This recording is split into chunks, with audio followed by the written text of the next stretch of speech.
TNT, okay. I have a question for you C4 folks. Yes.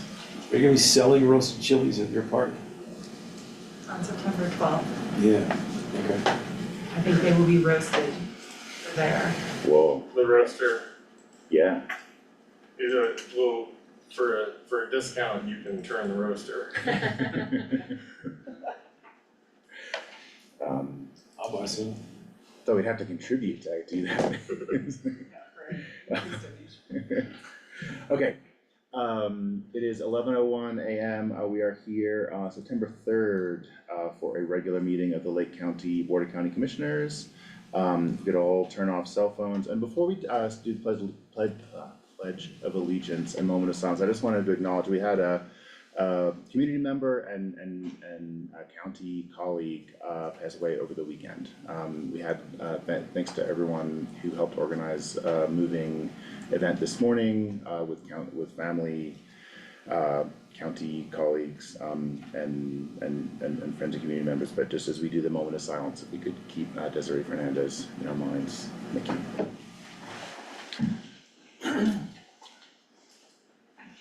I pledge allegiance to the flag of the United States of America and to the republic for which it stands, one nation, under God, indivisible, with liberty and justice for all.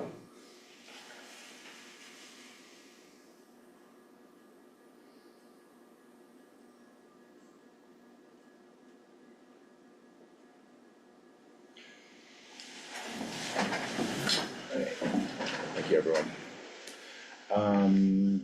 Okay, approval of the agenda. I think, Tim, if I'm right, number 1 is gonna come off.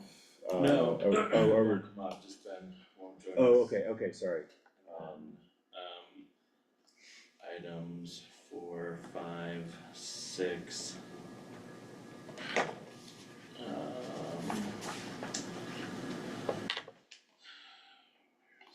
6 and 13, I'll be the lead on that staff. Okay, understood, yeah. And then I think you'll take the lead on 10, just depending on timing. Oh, yes, Yeah. yeah. Okay, but everything stays on the agenda, so. Yes. With that, look for a motion to approve the agenda as posted. So moved? Second? Great, No discussion for me. okay, call for vote. Aye. Aye. Aye, great, agenda is approved, thank you. Community information items, I do not have any. Nothing today. Thank you. Anything? Just in my conversations with the sheriff this morning, there's gonna be more information forthcoming about the, situation with, Desiree Fernandez. So, the investigation's ongoing, and so they're not divulging a lot of stuff now, but as things develop, they'll be divulging more information about the case and what exactly happened, so. Okay, thanks. Public comment for items not on the agenda. Anyone in the room? I don't think so. Anyone on Zoom here to make public comment for items not on the agenda? Give it a second to unmute or raise a hand. Don't see any, okay. So we'll just go right into agenda item number 1, discussion and consideration of updates and next steps on the housing partnership between Lake County government and Colorado Mountain College. Sure, so for in the 2024 budget year, Lake County contributed $300,000 in funding to the Leadville campus for Colorado Mountain College to explore a housing partnership, building off of successful models in Eagle County, Breckenridge, other areas between local governments and CMC building affordable and workforce housing. The engineering and infrastructure review has been completed. There are no red flags there for that, so CMC is going to move into the next phase for kind of the site, more further site analysis and site prep to actually then get closer to architectural design and being to build up there. What is this gonna be, Matt? So when you go up to CMC, when you go, if you're going to the library building or the Climax building, off to the left, there's a wooded area, kind of by where some of the trail starts, that's where the old dorms used to be. So a lot of the horizontal infrastructure is still there and it's in decent shape. So we don't have to fully replace that, but that's where the proposed buildings would be. These SFRs or apartments? So these will be apartments, similar, I don't know if the ones that they built in Breck, I think were 32 units. So they'd be for kind of, working student housing, CMC staffing, municipal, local government staffing, and then open to the community as well. And these will be rentals? And maybe I'm misremembering this, but I thought some of them were sort of like a larger bedroom count, that like you could put a small family in, like I thought it was more than just kind of like dorm stuff. Oh, I don't yeah, know if we're they're even bigger. there yet, Oh, are we? yeah. I think, No, from my yeah. understanding, Was- Ben said, well, yeah. here's what we did in, was it Edwards or Yeah, Here's so what we've done Edwards there, and think Bragg. about that, like splitting. Yeah. With the support from the county, there'll be some That's what I meant, not autonomy a, to. yeah, not a clear plan for here, but the model Mhm. they're hoping to replicate. Mhm. So basically following that model, Yeah. but there's obviously room for change and things like that, but I think some of the ones have also been in Breck are 2-bedroom, and then some are 1-bedroom and one are studios. Yeah, great. And then on the 300K, do you know, are we on track to fully spend that down? I mean, just cause we need to get that, Yeah. kind of. Yeah, so now that the infrastructure review and initial engineering is done, Okay. the rest of the funding will go quickly. Yeah, I mean, just cause, cause that's part of the COVID funds, we've gotta get that dispersed and reported. Yeah, great. Any other questions? Okay, great. Anything else on that, Tim? No, Cool. I think when we get that final report, and either Ben is amended or somebody else from CMC can come and walk through that full report so you guys understand what we pay for.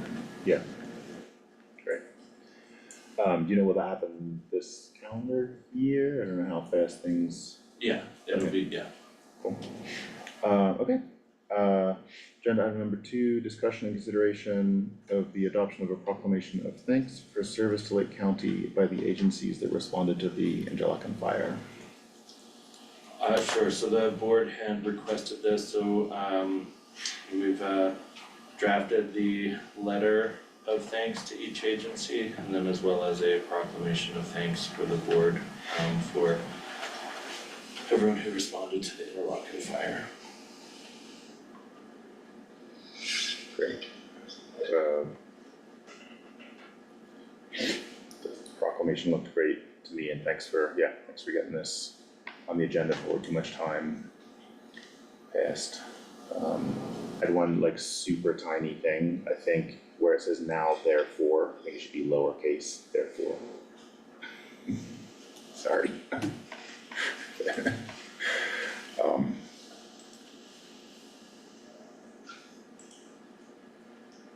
Any other questions or thoughts? But yeah, I'll just say, thanks for getting the proclamation and letters done, but yeah, everyone who pulled together on that was an amazing joint effort. I know, the fire service for sure, because they were the lead responder once the response kicked in, but the state departments were super helpful for us too. All And right, it'll be ongoing. yeah, through yeah, fire yeah. Preparation and planning. Okay, look for a motion, Do we wanna read it into the Oh. record? okay, Let's read- that, Yeah. okay. You're up Do for you want that, me to or? read it? I was trying to pull it up, I can't. Oh, I got it. Proceedings of the Board of County Commissioners, County of Lake and the State of Colorado. Proclamation of thanks for service to Lake County. Whereas Interlochen Fire posed a significant threat to the safety and well-being of the Lake County community, requiring an immediate response from multiple agencies. And whereas the efforts of the Leadville Lake County Fire Department, Summit County Fire Department, Chaffey County Fire Department, Lake County Office of Emergency Management, Chaffey County Office of Emergency Management, Park County Office of Emergency Management, Lake County Sheriff's Office, Chaffey County Sheriff's Office, Lake County Emergency Communications Center, St. Vincent's Health, Emergency Medical Services and Ambulance, Lake County Public Works, Lake County Department of Human Services, Lake County Public Health, City of Leadville, Leadville Lake County Animal Shelter, Lake County Search and Rescue, United States Forest Service, Bureau of Land Management, Colorado Department of Fire Prevention and Control, Colorado Division of Homeland Security and Emergency Management, Colorado Department of Transportation, Friends of Twin Lakes, Visit Leadville Twin Lakes teams were instrumental in managing and containing the fire, ensuring protection of our residents, structures, and natural resources. And whereas the professionalism, bravery, and dedication demonstrated by these teams during the emergency were of the highest order, reflecting their unwavering commitment to public safety. And whereas the seamless coordination and effective strategies employed by these organizations were vital in mitigating the impact of the fire, safeguarding our community from greater harm. And whereas the sacrifices made by the members of these teams who worked long hours under challenging and dangerous conditions exemplify the true spirit of service and heroism. And whereas the collective strength and preparedness of these organizations have shown the power of teamwork and the value of collaborative efforts in protecting our community. Now therefore be it resolved that the Lake County Board of County Commissioners, on behalf of the entire community, hereby expresses its deepest gratitude and heartfelt thanks to each of the partners listed above for their outstanding service and dedication during the Interlochen fire. Be it further resolved that this proclamation of thanks serves as a lasting tribute to the exceptional commitment and professionalism of these individuals and organizations who have set a high standard of excellence in public service. Board of County Commissioners, Lake County, Colorado, Jeff Fiedler, Chair, Sarah Mudge, Commissioner, Hal Edwards, Commissioner, and Teresa Lewitzon, Clerk and Reporter. I'll move to Any- acknowledge the proclamation, and our gratitude for our partners. Second motion? Great. Just one other thing, I mean, I guess that it'll be recorded with a date, but we should probably put a date on here too. Okay, call for a vote. Aye. Aye. Aye, great, thanks again. Agenda item number 3, discussion and consideration of a funding request of $113,703 to repair the Lake County Community Solar Garden by Cloud City Conservation Center, or C4. So I think we can hand off to C4 right away, okay? I'm Richie Mutu, Energy Program Director at C4. We're proposing to repair the Lake County Solar Garden. Total cost of the proposal, $228,100. And the breakdown of the request is below there. I have, technical information, we're gonna replace a failed 500 kilowatt inverter with 5 100 kilowatt inverters. We have decided on a contractor of Leadville Solar, Nick Kirk, right here, to complete the work. And we're all in agreement that going to 5 100 kilowatt inverters makes the most sense, both in terms of the equipment available in the market and the redundancy of having 5 different inverters. We have received a $40,000 grant, which we're going to put towards the 25% of ownership of 5 private customers. And yeah, so the 38% of BOCC's portion is $86,678. We're asking BOCC to cover the additional portion of the private owners as well, which is $17,025 and a $10,000 administrative fee. Total of $113,703. What questions do you have? Who's gonna pay for the haul away of the existing 500 kilowatt? We wanna keep it, because there are a couple other projects like this in the state. Mhm. And there is always a chance that it could be useful for parts at other projects. So we're gonna keep it for the time being. Okay. Is it beyond, is the whole thing beyond repair, like in terms of getting back up to running? I mean, I know we looked into that, just, I didn't mean to go down too far a rabbit hole, I was just sort of curious whether, like, at some point, Schneider or someone could, like, try to get it running again, or if it's really just for parts. It's really just for parts. Like, good enough. Why did it fail? What I have heard is that, actually, I don't know that I can, I can answer. okay. And Nick could provide us probably with a more technical answer, but our understanding is that Schneider, the manufacturer, had severe issues like this in all of the inverters that they manufactured. And they have chosen to make it nearly impossible to honor the warranty. So it would cost us probably in the range of what we're requesting from you today, just to have them come look at it and repair it with no guarantees that we wouldn't have to spend that same amount in the future. Spending this amount and completely replacing it means that we will have a new warranty, and included in our request to you is the cost to extend the warranty for the lifespan of the project. So the warranty is gonna be good for how long?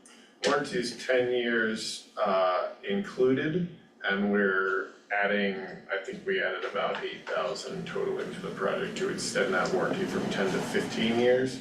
The project was originally 25, the project's original interconnection agreement is 25 years, of which 10 have passed.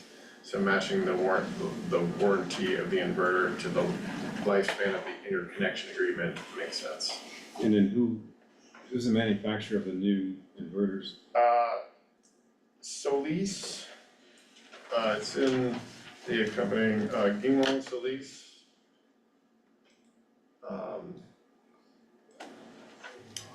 They're reputable. We've reached out to several other companies that work on solar and repair solar gardens across the country, and they've worked with them before. So they have a good track record? Will the larger inverter, I mean, will that be helpful for other sites that C4 has acquired, or are you gonna like The larger, create the redundancy? this type of on those? inverter is at one of the other sites that C4 is in the process of acquiring. So there is a needle in a haystack chance that that inverter could be useful at that other project, but it is a needle in a haystack. Where's the other project gonna be? The other 9 are all in the front range, I don't know where the broken one is, but Aurora, Boulder, yeah. Seems like a better practice to have the redundancy of the smaller, Yeah, well, Sure. I mean, hardware, if one I goes guess, down, we're at 80%, so. yeah. on the other sort of non-private subscribers, if that's still the right word, can you say where they are in making their commitment for their share? The other two have verbally committed, one is voting on September 12th. The other, I'm not sure if they have to vote. Breckenridge is ready to move Yeah, okay. forward, and Hartford has to have an official vote. Okay. That's what we do. To that point, just because I know we have it in our memo and we've talked about this before, but just for matter of public record, that's C4 is asking all of there are owners and subscribers of the actual physical infrastructure out there, and so that Lake County is a majority owner, right, in the 38%, and this is kind of your method to going out to all of those owners to ask for that share of actually getting the solar Yeah, the other up and two- running, and Yes. The other this is two, part of the formula. the other two owners the other two large owners are what we just mentioned, Town of Breckenridge and Parkville Water. And then I just have one final question is, and sorry if it's in here, what a rough sense of when here we go, project schedule. So add about a month to that, because you see contract signing on August 10th. But yeah, the the rough plan is to start in the fall, but there is one particular piece of equipment that has about a 30-week lead time. So a lot of the work can be done prior to receiving that, but we will be on the clock for that piece of equipment. Okay. So 30 weeks from now is next year, obviously. And do we know where the private owners are? Is it across the community where we had? Lake County. I'm Yeah. just curious, I think we've been curious who was subscribers, are there more like city residents? Can you give us some information on that? We don't know city versus county, but they are in Lake County, 5% are low income. I think that's what we can share since we don't have their permission to put their names on the public record. No, I'm, not looking for names, We don't have looking a- for where, like, the whole process from the inception, like how they were able to get folks subscribed and who was really the interested parties and where we might be able to add to, I know there's no room for more subscription or Currently, is there? there's no room unless a subscriber chooses to sell their share. Okay, And We're not aware of any that wanna sell. we're not aware of any at the moment. I do think that this project in general, and then we are in the process of acquiring 9 more solar gardens across Excel territory. That our priority would be that if anyone wanted to sell, that we would sell to Lake County residents first. And then there also, it hasn't been released yet, but there is, Colorado received funding for a Solar for All project that will prioritize areas like Lake County for building more community solar gardens. And I think these projects set Lake County up really well to potentially explore other opportunities in the future, because we have had quite a bit of interest. There's a tremendous amount of opportunity coming down in the community solar space.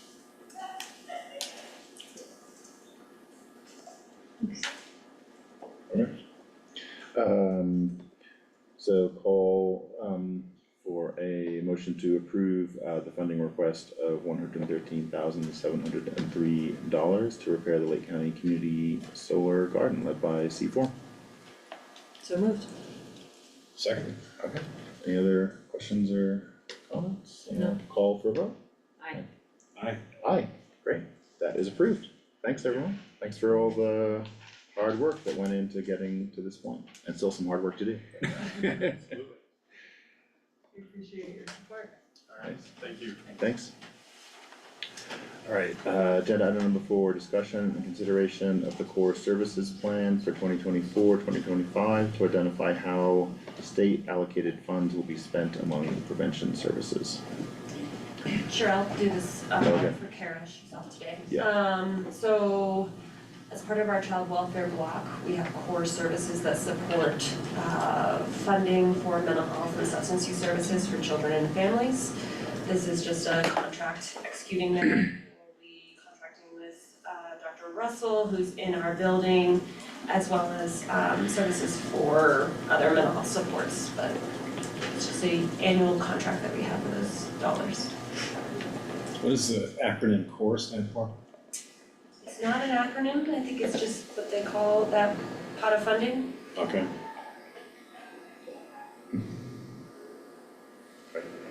I don't have any further questions. No. So, great. Then look for a motion to approve the core services plan for 2024 and 2025. So moved. Second? Nothing more. Call for a vote? Aye. Aye. Aye, great. So the core services plan is approved, and then related to this, number 5, discussion and consideration of a professional services agreement with Savio House and, is it Savio or Savio? Sadia. Savio, okay, sorry. And Lake County government for the core services plan.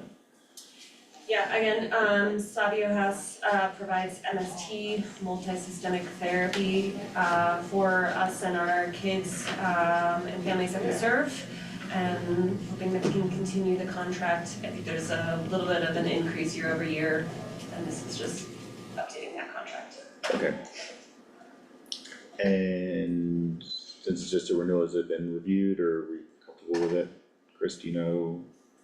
Yeah, no, I think It's it's, all of us has been Yeah, vetted.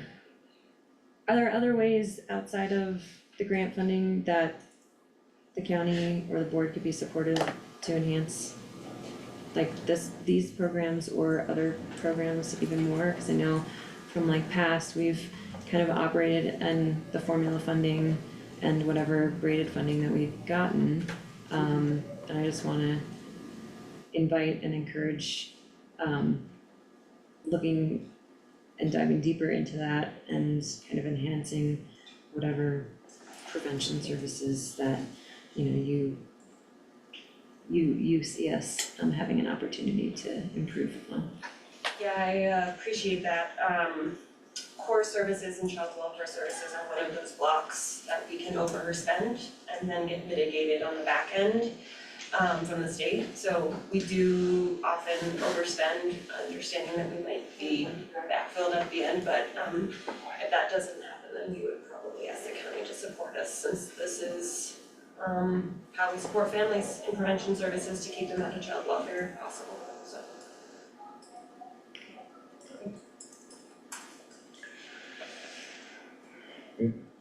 Look for motion to approve the PSA with Savia House and Lake County, government for the core services plan. So moved. Second. Great, call for a vote? Aye, great, the PSA is approved, thank you. Number 6, discussion and consideration of a memorandum of understanding with Advocates of Lake County, Inc. for engagement in the bridge homelessness services for case conferencing. I'll do this one also. Since most of my stuff is off today. So this is, case conferencing is going to be held with Advocates for Lake County. It's basically where everyone involved in homelessness services come together and talk about potential individuals who need care and how we can collaborate across organizations to support them.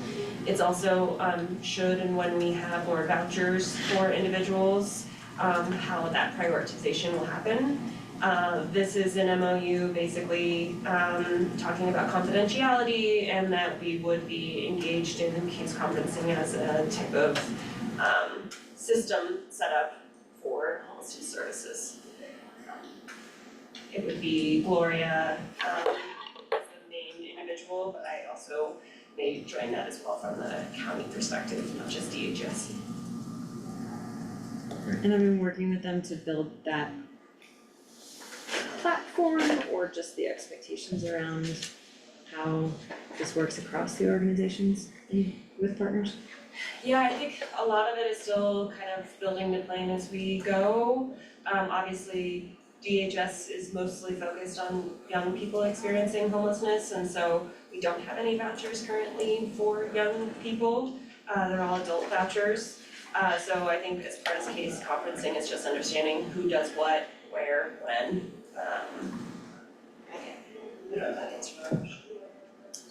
I think so, yeah, developing, integrating, like, I mean, we're building the services for the gaps that we've had in the community, and this is just another piece of that partnership for the evolution of that, of the development. Okay. Motion to approve the MOU with Advocates of Lake County, Inc. for engagement in the bridge homelessness services for case conferencing. So moved. Great, I'll second. great. I do have another question. Yeah, Is there a second phase or step in? And I don't think I'm approaching or maybe understand, is it like an actual platform to build? No, okay, No. okay, It's more of like a process. So they meet every other week. Everyone in the community who is involved in serving people experiencing homelessness come. They talk about Joe is currently about to lose rent and going to be homeless soon. How can we wrap around services to support this person? That type of thing. So it's just talking about individual people. Hence why like we need an MOU around confidentiality and who does what, etc. Okay. it's more And just- there's like clear delineation in that chain of communication across partners also outlined in the MOU, or are we kind of improving or enhancing that as we go along? Any concerns on how we can engage and or The I mean, yes, it kind of outlines it in the MOU, but I think that there's an opportunity for process improvement as we go along. It's brand new, it's the first time we're doing it, other communities have a lot more experience with it, and so I think it's just like a phased approach of let's get it started and then improve upon how we do it over time. yeah, okay, thanks Lauren. No other questions from me? I don't know. Call for a vote? Aye. Aye, great. So the MOU with advocates is approved. Thank you. Okay, number 7, discussion and consideration of an application and award of the Colorado Energy Office Environmental Efficiency and Conservation Block Grant. Jane. Hi, good morning. I have good news. So on August 9th, I applied for the Energy Office's EECBG grant program to fund the county sustainability manager position. It was identified earlier in the year from you all to try to secure external funding for the position. You agreed we had overwhelming need for that role, and this is a really great opportunity with that 3-year funding to kind of pave the way for figuring out how we internally support this after that initial grant period. So last week, we received confirmation from the Energy Office that we have been approved for our full award request, which is $240,000 over, again, that 3-year period. That equates about $80,000 annually for salary and fringe benefits. Nice. We will be working with Energy Office contacts in the coming weeks on initial meetings and negotiations on that official grant contract. So I would request your acceptance to move forward with the award and give Binghamton permission to be the signatory on that contract. What's this person gonna do? So the initial initiative is to lead the climate action plan. We received funding from DOLA in October of last year to develop that plan. And we simply don't have the capacity for someone internally to lead that initiative, as well as the outcomes from that plan. So we that- don't, Yeah. sorry, do we have a plan in place now or not? No, we do not. Nope, so that'll be a brand new plan for the county and the community to adopt, so it'll be more community-wide efforts. But our first step really in investing at the county operations level is to have an internal sustainability point of contact to then take all of the initiatives and actions identified in the climate action plan and implement them at the operations level for us. And if I can say a couple things that we've thought about, I think some of it will depend on the skill set of the person who, of the applicant pool, but some other things, like for example, like the C4 agenda item we just had, we actually have a dedicated staff person to sort of interface with nonprofit partners. There's a ton of other grants to go after, and it just takes time to sort through what makes sense. As we do some of our facilities thinking, again, there's lots of grants, but there's lots of our own thinking about what does or doesn't make sense in terms of, how efficient do our windows wanna be? Like, we don't have a current staff person really to think through, that kind of stuff. So I think, I think that was the range, just to have a staff person to be paying attention to this. Yeah, I'm just reading this here, I mean, about the food issue, right? We have one market, Safeway, and, I mean, how are we gonna address that one? I mean, Yeah, and I think that's certainly a bigger conversation and something to partner with some of our community partners that have done a lot more food justice and food equity work. I think really the internal goal for this county dedicated position is to look at our existing operations and how do we align those with what we decide to include in the climate action plan. That could be anything from working with Anne on integrating energy efficiency codes into our building code, to working with Michael and Robin up at the landfill for how to integrate like a larger commercial composting. I mean, there's a lot of sectors to identify, which will happen in the CAP, the Climate Action Plan. But we still need a person to drive those initiatives within the county ops. And I have to say too, I appreciate looking at the evolution of being more environmentally friendly and sustainable, but there are so many areas that we have, kind of like you just mentioned, the composting, we aren't even at the foundational level, sort of, with other partners too, and I would hope that we aren't having somebody to come in and say like, hey, here's the cherry on top that you need to add to your infrastructure, when so many of us aren't quite ready yet for that level. And I would hope that this person would come in and help understand, or CPD could help them understand, you know, what development demands we're seeing, and therefore like really get a broader, comprehensive perspective of gaps that we might have in our partnering districts and jurisdictions, and figuring out like collectively that planning for infrastructure improvement, or at least getting to that foundation again of how we plan and make sense of expanding development for the existing impacts.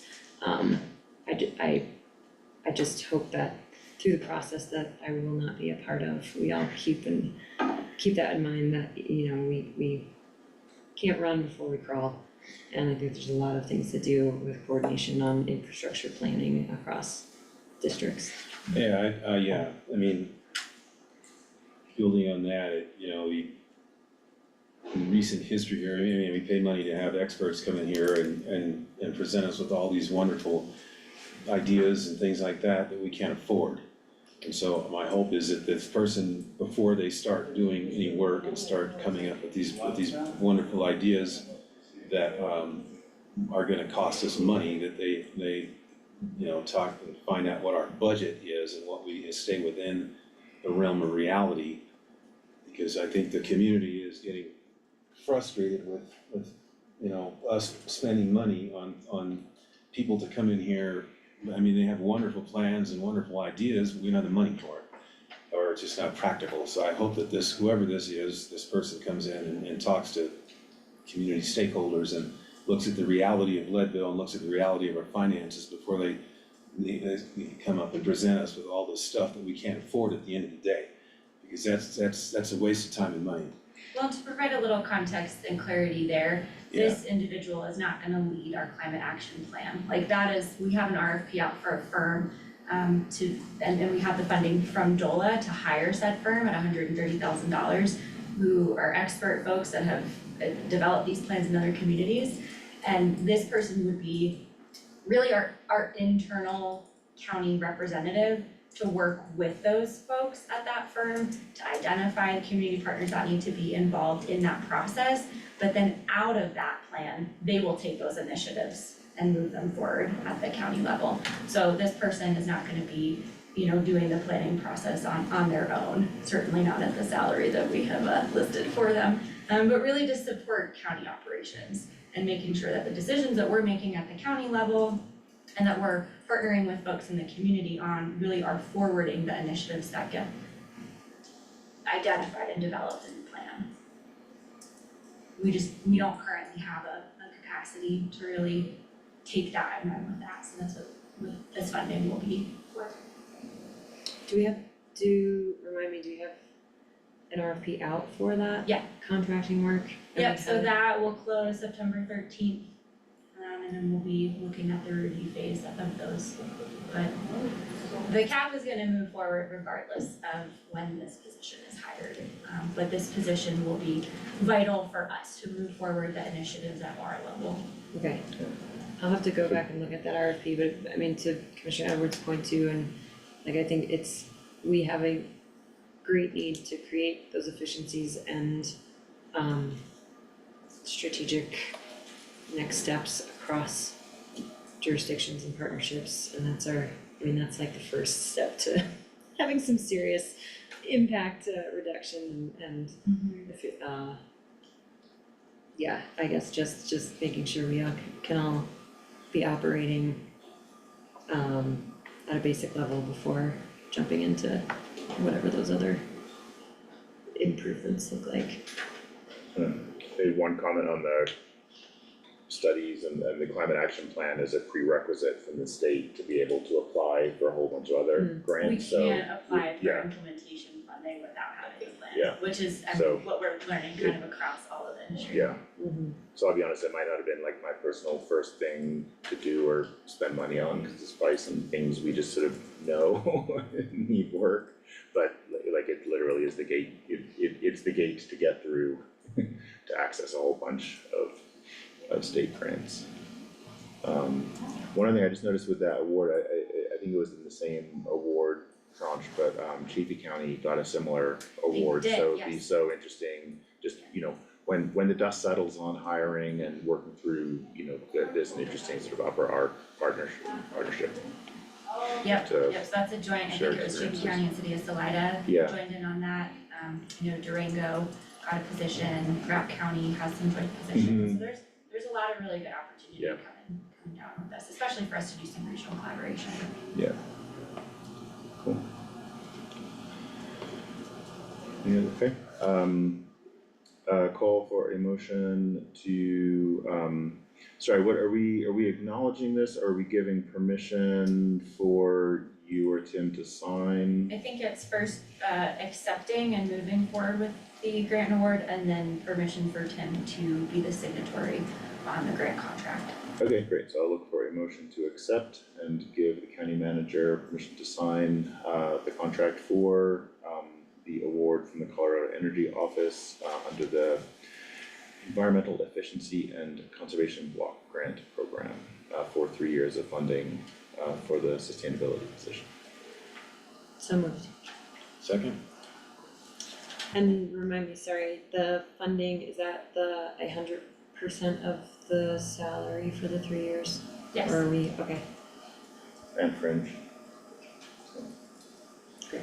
thank you. Cool, call for a vote? Aye. Aye. Aye, great. Thank you. Discussion and consideration of the Colorado Parks and Wildlife Regional Partnership Initiative Grant Award. More good news. Yeah. So in 2022, we joined Chaffey and Gunnison counties to form the Central Colorado Recreation Partnership as part of the Regional Partnership Initiative, or RPI, through Colorado Parks and Wildlife. This encourages groups to work collaboratively on regional outdoor rec management and planning efforts. So we reapplied for that grant. There's a cycle every 2 years. We received 2 years of funding in the last round, and we applied for another 2 years of funding with this round. Unfortunately, we did not receive our full entire ask, but the group was awarded $125,000 to be distributed in 2025. $50,000 of this award is going to be allocated to Lake County to continue driving what we designated as the Lake County Dedicated Management Group. The name is still kind of up in the air. This group met in March of this year for its initial convening under the name of the Outdoor Rec Steering Committee. There were 14 stakeholders from across the county, Mayor Green, Commissioner Mudge, myself, Adam Bay, Central Colorado Conservancy, Lake County SAR, CPW, Forest Service. We had a little bit of everything in that meeting. So the intention of this additional $50,000 for this year is to fund some additional facilitation of that group and really get a good foundation, maybe establish charter bylaws, et cetera, and give the group direction so we can move forward in a positive space. A portion of that funding is also gonna go towards some administrative duties in Chaffey County within Vision Chaffey and supporting Cindy Williams' work, as well as the National Forest Foundation, who is technically the fiscal sponsor of this grant. And the individual representing Gunnison County is an NFF employee, so that's supporting their time and capacity in Gunnison County's dedicated stakeholder group. And again, this was a state, request for our rec region, which is gonna send Chafee and Lake County, right, to respond to, and come up with kind of a regional approach, which, because we're such a large landscape between the three counties, we are really honing in on like what our county,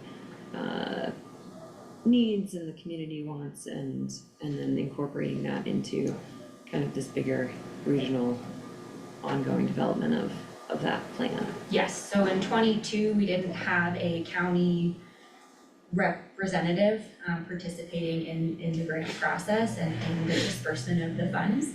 We did have county stakeholders involved, but there wasn't like a dedicated group. So while Chaffey County has Envision Chaffey and Rec in Chaffey, I'm not sure exactly what their title of their forum is, and Gunnison County has STORE, which is Sustainable Tourism Outdoor Rec. We wanted to really lay the groundwork for Lake County to have a solidified forum and group of stakeholders to then bring to that regional partnership.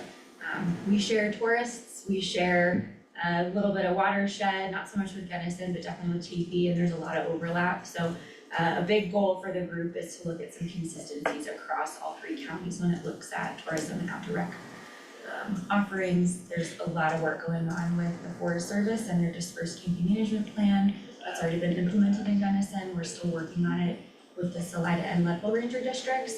But the more collaboration and regional partnerships we can have, the better.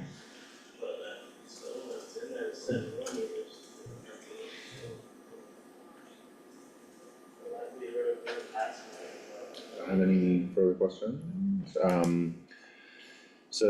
Move that we approve and also give do we need to sign, do you need authorization to sign, or do we just? I'm not sure that we actually need to sign anything on this. This Okay. is, NFF is the fiscal sponsor for this grant, so Gotcha, they'll be yeah. receiving the funds. But just Just acknowledge. acknowledgement and accepting the grant. Great.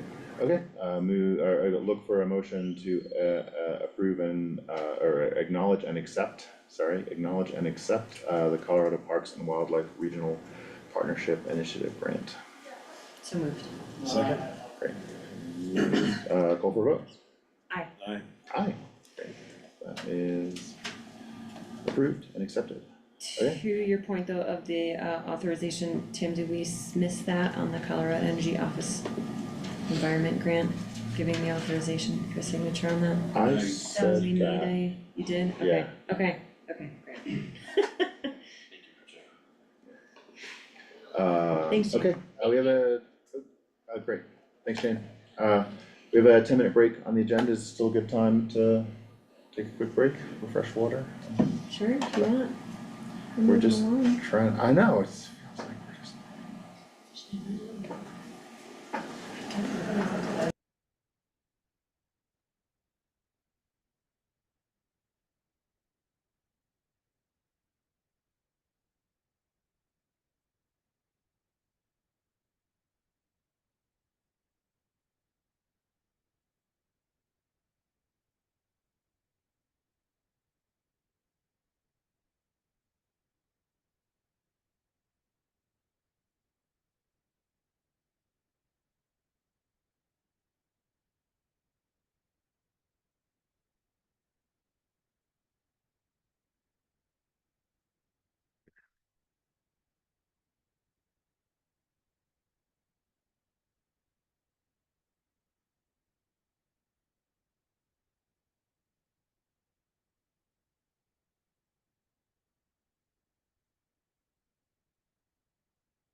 Hi, my name is Dana Green, and I was calling to make a sports physical appointment for my child.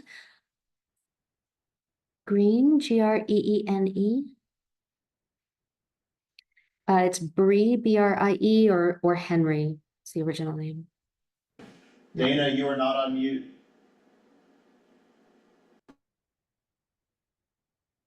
I'm not on mute.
Thanks, Jeff. That was a rookie mistake.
You might have to take the lead on 10, because I think Anne's meeting was done like right at noon, so. Okay. I texted her, but I got him, so stuff we yeah. talked about before. Okay. So yeah, we'll go in with item number 10, discussion and consideration of a partnership agreement between, thanks. Partnership agreement between community builders and Lake County government to complete work for the joint Lake County and City of Leadville Community Vision and Comprehensive Plan. Sure, this March, our team had put in an application for community builders building better places workshop. Lake County was, awarded that. And then from there, we applied for technical assistance, with a kind of identified action plan and a future scope of work. Community builders, again, chose to work with us, for our project of working with the city of Leadville, for both of us to update our comprehensive plans. So really you can see in the scope of work, the memo is very high level, but the scope of work is everything we've talked about in the past. Finding those shared community values, creating that clear vision for the community, creating an actionable plan that has goals, strategies, priorities, and projects for implementation of that comprehensive plan. And underlying all of this, strengthening our ability to work together. That was intentional on behalf of both the city and the county, to working better together. And then creating alignment of our regional and local efforts. Because we are such a small community, we have to drive better efficiencies here. Then it goes through process goals, tasks and deliverables by phase. I don't know if the board, if you guys have any questions on that, what it looks like, or do you have anything to add? I mean, The scope of we, work. work with the city attorney and we have an agreed version, that I believe has been sent back over to the individuals, so in terms of our, I think it's on the Minimal. city's agenda. yeah, for tonight, Yeah. yeah, Okay. so minimal changes to the agreement, so. I'm just, I guess I'm just most eager or curious to figure out, all those preliminary conversations happening, and I mean, kind of similar to a few of our previous agenda items today in terms of like efficiencies and infrastructure. I have been reaching out to other partners, board members like Parkville and sanitation, to try to figure out how we get that involvement of those folks, so that we can have a product at the end, which I am confident that community builders and CPD staff and other staff will also raise as a priority to get that, but I think I'm very excited about this opportunity because I feel like all involved really understand that the need to have those partners at play as we talk about like economic development opportunities and gaps and challenges that have been inherited and just not necessarily been tackled or overcome by our partnering jurisdictions. So I'm hoping that we can really get like this cohesive document and maybe most importantly, have that better process and experience together in moving towards setting some of those priorities and figuring out how we can really be looking at and supporting our partners. I had a question on, so this is all gonna be 2025 budget year expenditures? Yes, Okay. so we did have set asides in CPD's budget for updating a comp plan. Working with community builders has been great because they can actually go out and apply for grants to offset the cost of this. So learning from other communities that have recently done their comprehensive plans, they have those updates are about $300,000 to $500,000. So working with community builders has been great. They've reduced the cost between the city and the county to $40,000 each. Don't anticipate that they would need any other funding because community builders is also bringing money to the table for this. They're a partner in this, and well, you can think of them as a vendor, but really they are a partner in this. They're their brand, their reputation is contingent on, well, relies on their work product, which we've seen from Gunnison, the Gunnison Valley, Silverton, things like that, so we're next. And will this span, when will phase one, commence? So those have already started, I guess informal meetings, right? Community Builders has talked with the board, with city council, with the county leadership team, talked with directors of Leadville Sanitation, Porterville Water, CMC, I believe they talked with Friends of Twin Lakes as well, so they've kind of like hit those key leadership folks there, so after this, then we can really build out the remainder of this year, what that engagement looks like, and then roll out for 2025 and the full project calendar for 25. So it's kind of already started informally, and then after today, bringing in everybody and then really fleshing out the project teams to lead it.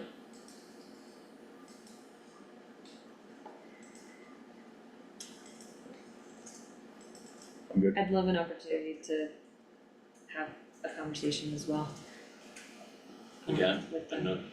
as like the board, As I think individually would be, I mean, we've had some of those updates, but we didn't really dive into a lot of. Well, and I don't know if this is what you're thinking, I mean, we all know that there's gonna be pretty huge turnover in the BOCC, so, I mean, To download on. yeah, just, I guess two parts of that statement, one is, any parting thoughts or shots from the two of us, but also, I don't know, I mean, maybe it's just, as soon as the election results are clear, it would be good to, I think, reach out to whoever we know is gonna be sitting in these seats, sooner rather than later, and they're gonna have like a, steep learning curve in all kinds of directions, but again, whoever is gonna actually be involved in this, sort of up and running on this, as soon as possible, post. What day in November is the election? Fifth. Fifth? Okay. Seems good. okay, we can work on that.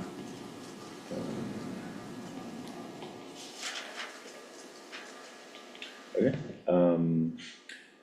call for a motion to, approve the partnership agreement between community builders and Lake County government to complete work for the joint Lake County and City of Leadville Community Vision and Comprehensive Plan. So moved. Second? Okay, any other questions or comments, discussion? Okay, call for a vote. Aye. Aye. Great, thanks.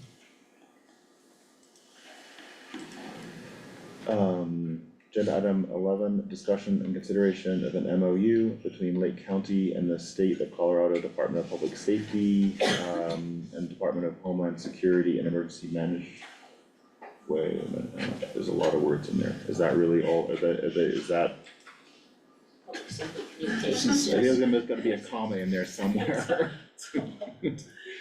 Okay, Lake County and the State of Colorado Department of Public Safety, Department of Homeland Security and Emergency Management Office of Public Safety Communications for a shared communications site in the state of Colorado.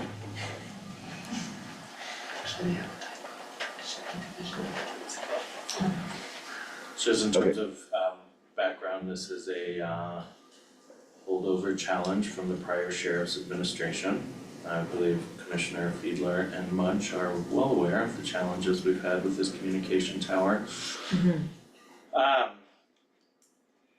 It has, would you take over? Yeah. It has power now. We have the tower. We have the antenna registration number for the tower, which is exciting. There's still some outstanding things with this project, like the fiber line, the generator, and getting equipment on the tower, but it does have electricity, which is great. So the state has agreed to put equipment on the tower that's funded by them. To do this, we need to sign the MOU that agrees to let them have access, that we will take care of the site, that we will install the generator, fill it with propane. I'm sorry, they provide the generator, we provide the propane. So this is really what that MOU is securing that relationship between the Division of Homeland Security and Emergency Management, Office of Public Safety Communications, and us. So it's really what it's saying is that we will make sure that the site is maintained, that it's free of snow removal, that we'll provide the propane, that they'll always have access to the site, the notifications if they need to access the site, we will let know. And I think that's all I have on that. Any questions?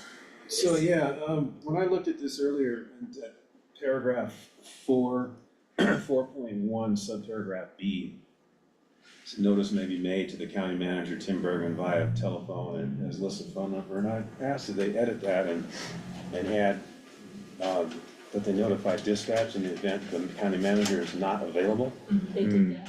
not on here. Oh, I was gonna say, we might not have the most current version, cause I know we added that in. It is on our in request. fact on the It most is. current version? Yes. I'm looking at the current version, that And one it's on wasn't. there, or I just wanted to make sure, because Tim goes on vacation and I don't think he wants to be bothered when he's on the beach in Bali, About, right? about this tower. About getting access to this communications tower, right? Yeah. Cool. Yes, good addition. Thank you. Just looking out for you, man. Appreciate it. Yeah. Appreciate it. That's all I have.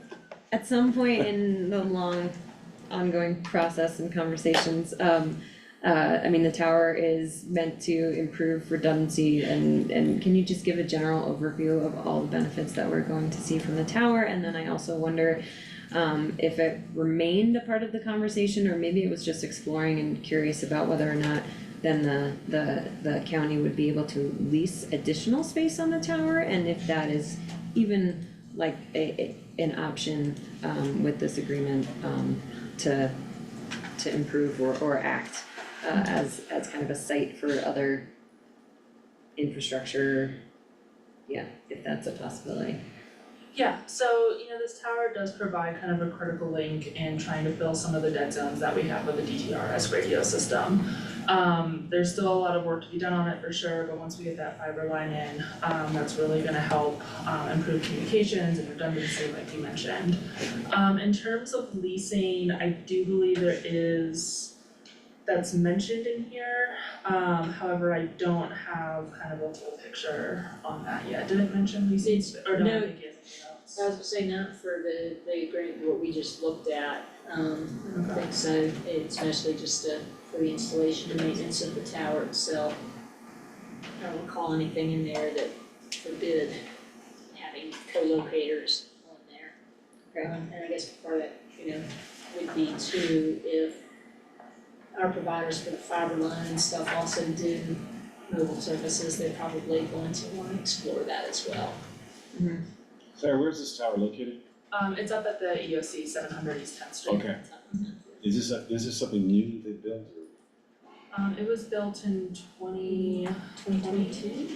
It's been, No, I think It's been up there since, I think 2020, cause it was 2020. Yeah, okay. yeah. And The FCC cares a lot about these things, so that was one of my. yeah, that's what slowed us down, was having to get their approval on it as well. Because we were ready to slap the equipment on there, and then all of a sudden they're like, whoa, wait a minute. Okay. So we haven't had any further conversations on leasing equipment on the tower. The section that I was thinking of in my mind refers to easement agreements, so I apologize. I was like, I swear I read the word lease. But definitely a conversation to have, for sure moving forward. To make sure we aren't prohibited from adding extra capacity to systems. Well, one of the things I recall when we were talking about that originally is that it might not be tall enough for the additional co-locators and stuff to have on it, and then you get into a situation of who do you accept and exclude, that type of thing, so I don't think it's. Yeah, I don't recall specific thoughts on who might Right. be interested or if, if it would be an ideal location for folks, cause there is the other tower on East Fourth Street, I think it is, and there might be other options, but Right. just wanna make sure if the opportunity came up, that we weren't necessarily prohibited from exploring.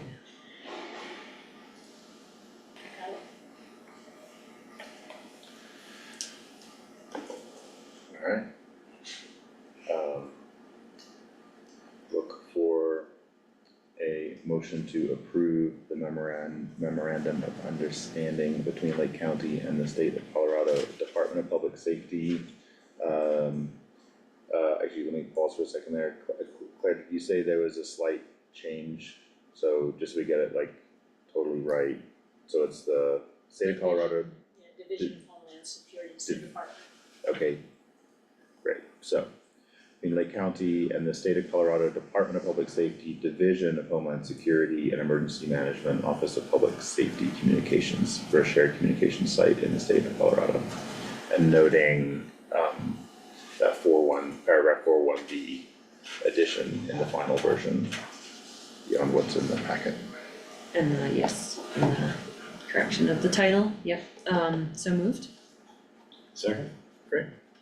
Call for a vote? Aye. Aye. Aye. Okay. MOU is approved with the noted updates, great. 12, discussion and consideration of PSA with DJ and A, PC for the Lake County Gateways US Thanks, 20. Claire. US 24 and State Highway 91 Safety, Mobility and Transit Improvement Plan. Tim, you have the. Sure, so a few meetings ago, the board awarded the bid to DJ and A for those study areas and project for the Lake County gateways. So there are a couple of those, right, the entrance into town on the north, so kind of around where the gas stations start all the way through till 12th. The CMC intersection, Mountain View Village. And the alternate truck. Thank you, yes, and Feasibility. feasibility of an alternate truck route. So that bid was awarded, so this is using MMOF funding through CDOT and the federal government for a PSA amount of $159,000 and $159,917, which is what their bid was for. And as we, so after this, we'll create the project team, do the kickoff meeting with all the pertinent partners. Everybody is aware of it and excited for the work, so get that kicked off and starting, and if there needs to be any changes to the scope of work, we can work with the vendor. I think working with them has been pretty easy, so if there are things that we identify, we can for any changes in the scope of work, we can move forward from there. Is there a kickoff meeting date or like a round of? Not yet, Sure, once we're done today, then go back, we'll reach out to Bill, and then we'll get those dates scheduled and get the project team fully identified. Cool.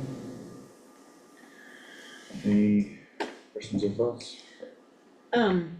I just had a conversation this morning, and with someone who has a lot of experience with MMOF and, our new human services director this morning, and, she brought up an interesting point, which I do not know the answer to, but, looking through the proposal, on the alternative haul route or bypass or whatever we end up calling it, I just would like us to, and these folks probably know the answer to this question, but whether it's a freight study or an actual congestion study, I just wanna make sure we get the right thing done for being eligible for, justifying, any other future funding requests that we might have. And it might be both even, but the freight study is more the infrastructure impact, and that congestion study is probably what we're leaning towards, our justification of alternate route with as much safety, concerns that we have with the increased traffic and congestion downtown on Highway 24, so.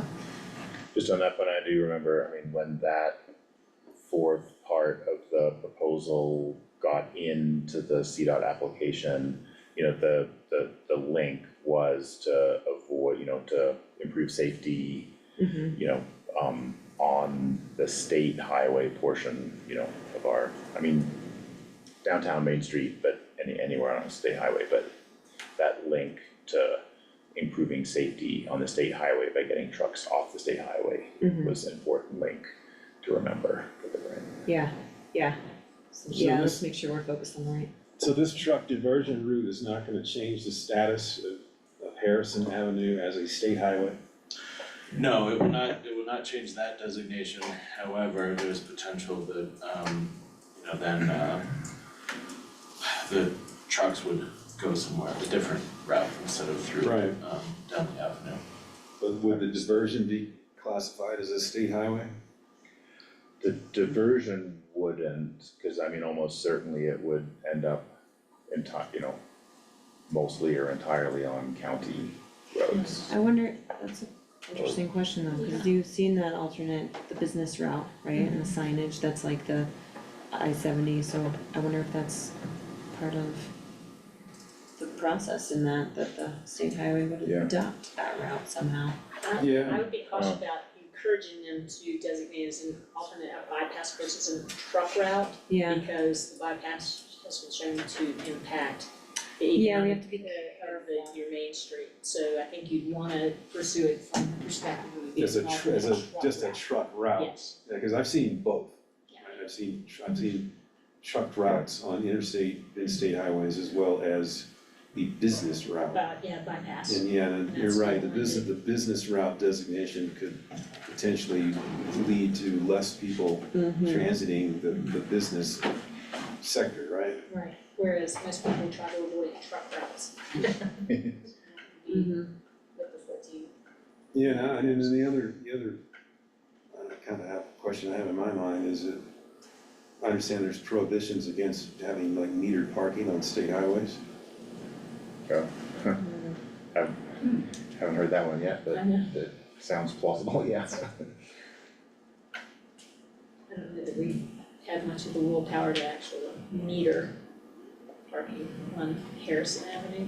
I know they put up some signs that say it's limited to 4 hours, but they don't really have any parking enforcement in the city.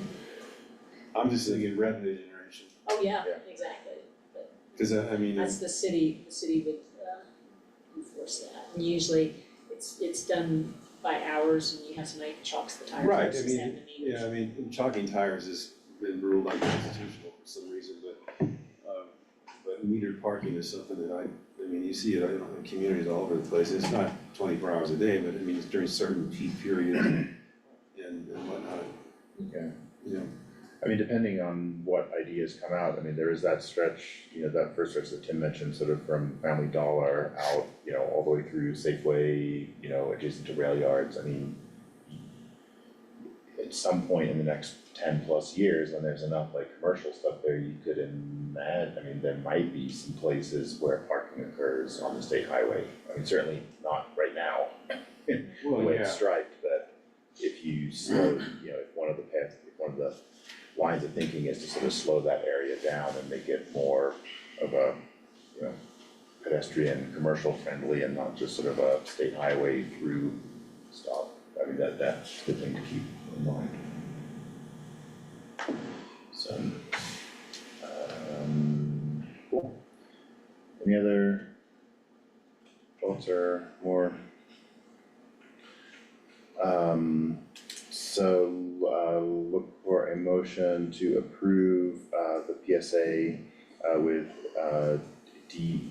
DJNA, PC for the Lake County Gateways, US 24 and State Highway 91 Safety Mobility and Transit Improvement Plan.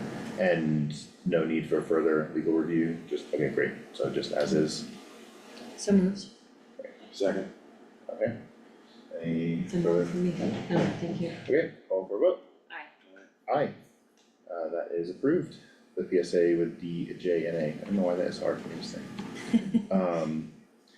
Agenda item 13, discussion and consideration of a recommendation to award an agreement for political consulting services for Lake County. Lauren. Yeah, so last month, you all agreed to post an RFP for lobbying services, political consulting services for the 2025 session. We had 3 responses to the RFP. 2 of the responses were from firms that had previously represented us, and then 1 new firm. My recommendation is to go with Political Advocacy Inc. They're a new firm that has not had experience working with us before. Not only did they come in at the lowest bid at $50,000, you might remember the RFP said up to $75,000. They had some pretty impressive references also, including Speaker McCluskey, Minority Leader Lundeen, Senate Minority Leader Lundeen, and the Chair of the Joint Budget Committee.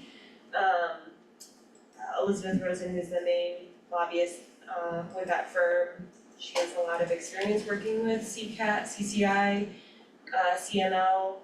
She represents CASE, which is the Colorado Association of School Executives, as well as CC4CA. So a lot of overlap, and I think a lot of experience already working on our types of issues. I did reach out to Speaker McCluskey. She did give her recommendation for them, for Elizabeth Rosen, saying that she's at the Capitol every day and is very hardworking, and they work very closely together. So that's my recommendation.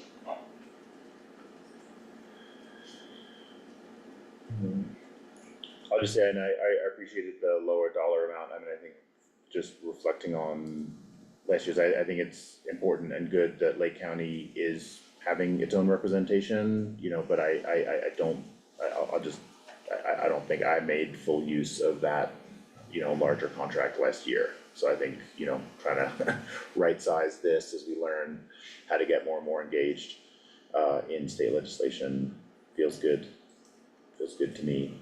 And then obviously, yeah, the substantive recommendation speaks well as well. And Just a comment, as I think we've discussed at a work session in the past too, regarding our experience through the last legislative season and then coming up with the change in the board. Has that been a part of the conversation with any of the folks that might have submitted a bid and or a plan of yours to discuss with them? Like, yes, getting existing board members and staff involved, or how to help us get, to Jeff's point, better engaged and help inform and kind of lean on that representation at the Capitol, or be there ourselves and through our transition through January too. Yeah, I did not speak with any of the applicants about it, but that is gonna be a top priority, is like engaging the board, educating the board, getting them involved in not just statutorily, you know, legislative work, but also rulemaking boards, type 1 boards, so the stakeholder human services, et cetera. Rulemaking, as you guys have already given guidance, that that's something you wanna get involved in. This is a year-long contract, so it's not just January through May. Our expectation is like the off-session interim, that this person would also be engaging in the actual implementation of laws that are passed, and setting up meetings and kind of really engaging the board in that way. So that'd be huge help for the board and CLT, the county leadership team.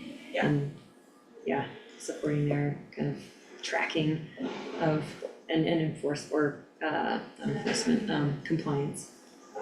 Yeah. Okay, awesome, thank you. That is so look for motion to accept the recommendation to award the political consulting services agreement to Political Advocacy Inc. so moved. Second. Any other questions or thoughts? Call for a vote? Aye. Aye. That award to Political Advocacy Inc. Is approved. Thanks. 14, discussion and consideration for approval of a request for proposal for long-term professional services for the annual financial or for annual financial audit services, including annual financials and the single audit. Tim, you're listed here. Yes, as we continue building on all the work we've done in the finance department, cleaning up our financials and having better financial transparency. What the finance department is requesting is to be able to do an RFP for a proposal for up to 5 years. Previously in the past, we've just done like a letter of engagement every year. I think the first time the county went with the new auditors when I had very first started, and prior to that, I have no idea how long that auditor had been here, and then the auditor we had was also not good at their job, so we now have a good auditor who actually has a lot of Colorado County experience, been extremely helpful. So worked a lot with Hyde Bailey, worked a lot with the finance team. So we would like to release an RFP, for a 5-year period, gives a little stability to the finance department on working with folks. You should always change up your auditor, probably every 3 to 5 years, but this gives us as we start to stabilize, just some stabilization there, and then of course, it'll be on annual appropriation every year, but at least that audit firm in the finance department know, who they're gonna work with. The annual audit costs $50,000. So then the RFP would state that as like a 5, that for each of the 5 years. Yeah, and maybe, an escalation factor, Fair, yeah. So. No questions. Okay, look for a motion to approve the release of a request for proposal for long-term professional services. For annual financial audit services, including annual financials and the single audit. So moved. Second. Any other questions No, or thank discussion? Great, call for a vote. Aye. Aye. So that approval of releasing the RFP for long-term professional services is approved. Discussion and consideration of the adoption of resolution 2024-29, a resolution of Lake County, Colorado, approving the transfer of previously appropriated monies between funds or between spending agencies of Lake County, Colorado, and adopting a supplemental budget and making supplemental and revised appropriations for Lake County, Colorado for the fiscal period beginning on the first day of January 2024 and ending on the last day of June 2024. That's not. So what should that be last day of December? Yes. Okay, Yeah. so just to repeat, the fiscal period beginning on the first day of January 2024 and ending on the last day of December 2024, so our full 2024 fiscal year. So resolution 2024-29 is, again, part of the financial transparency work we're doing, so instead of at the end of the year, you guys do a massive supplemental budget, trying to do these quarterly now, so as departments do their quarterly updates to the board and their budget updates, then each quarter we'll also do a budget supplemental, which basically is just the transparent, the public approach to, showing what we've done throughout the year, cause budgets change, but then also for the board, doing the official approval via a resolution for monies that you previously approved to fund something. So some of the changes, do come from human error from the adopted budget. Other ones are contributions to organizations that meet the board's priorities, and then funding of projects that meet, the board's goals and objectives. I can walk through all of them, or if you have any questions on any of them, please let me know. This does include, some of them are revenues, not a lot, but some are revenues. The DOLA grant for the feasibility study for the shared services facility, accounting for the up to amount from the city of Leadville for law enforcement. Public Works had, sold something and made more money than anticipated. It's just making sure that all of those are there for the board. Just looking at the big one, so the pros goal one, that's the field, that's community field. Yes. Where we, And then the 15,000 with the C4 contribution, does that need to be changed or has that already been spent? Because it was incorporated into our agreement today, right? No, so those are separate payments, so we'll need to do, for the next budget amendment, we'll Okay. include the amount that you contributed to C4 today. Okay. That 15,000 was for the legal services for that, so that's Up to already been, Okay, yeah. okay.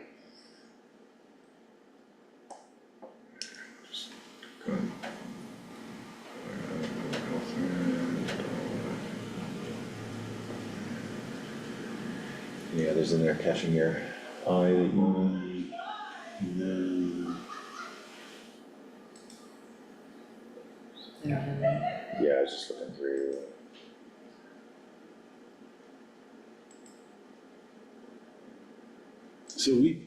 So DOLA paid 117 grand towards that feasibility study, or did we pay 117,000 for that? We both, it was a 50-50 grant, so they paid for half of it. What was the total cost? Little 204. I had 240 in my head, but Two- it was 117 here, so if it's 230, yeah, so the 234, I think. I think it came in a So little. we split it 50-50? Yep.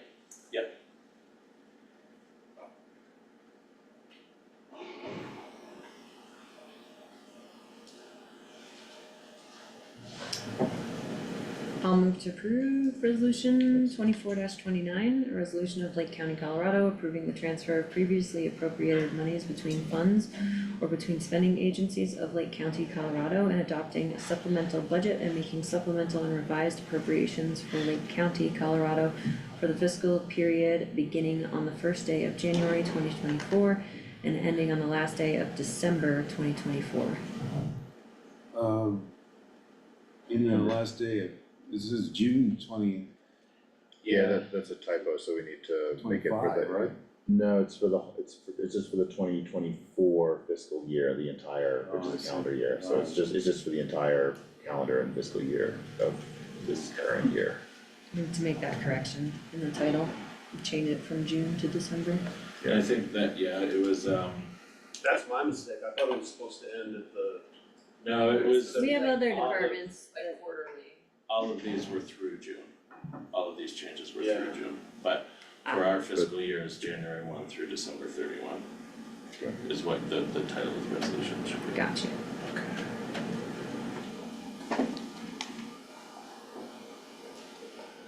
Okay, yeah, And that was my goodwill, sorry. so just to be clear, we're making that change in the title.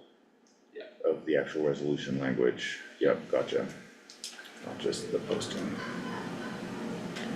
Okay. Sorry, did we get a second? Second. Okay, great, so, any other discussion, call for a vote, or? Aye. Aye. Great, so again, with that noted change in the resolution title and looks like the language is correct, but just the title of 2024-29 is approved. Okay, 16, discussion and consideration of adopting resolution 2024-30, surplus personal property disposition policy. Yes, Chris? thank you. This is to replace a very antiquated resolution and process that's in place right now that was adopted back in 2005 that I think oversimplified the method of disposing of surplus personal property and doesn't allow for some of the, what I would call more creative and appropriate community uses for surplus property. And so this is to flesh that out some. And of course, it does just deal with personal property. That means tangible property, not real estate or buildings or anything like that. That's a totally separate resolution that we should probably look at revisiting at some point if we start to think we would want to be selling any real property. But it kind of, I guess, characterizes property in different categories, because the other thing too is you want to be efficient with some of this disposition. A lot of stuff that comes up through like public works and and that type of thing, might not have much value to it. And so it describes a process whereby the county manager would designate a sales agent who would handle these matters. And if this is approved, I expect we'll develop a standard operating procedure for this and request form so that it covers the whole county. But if it's something that, for say, it's under $5,000, there would be a different process. Or if it's under $500, you have the right to just dispose of it. Or if there's a nonprofit in town that could use it or something like that. So not to overcomplicate it, but to give us some parameters to be able to efficiently dispose of surplus property. I can go through it section by section if you'd like, or I'm happy just to answer questions on it, whatever your pleasure is for that.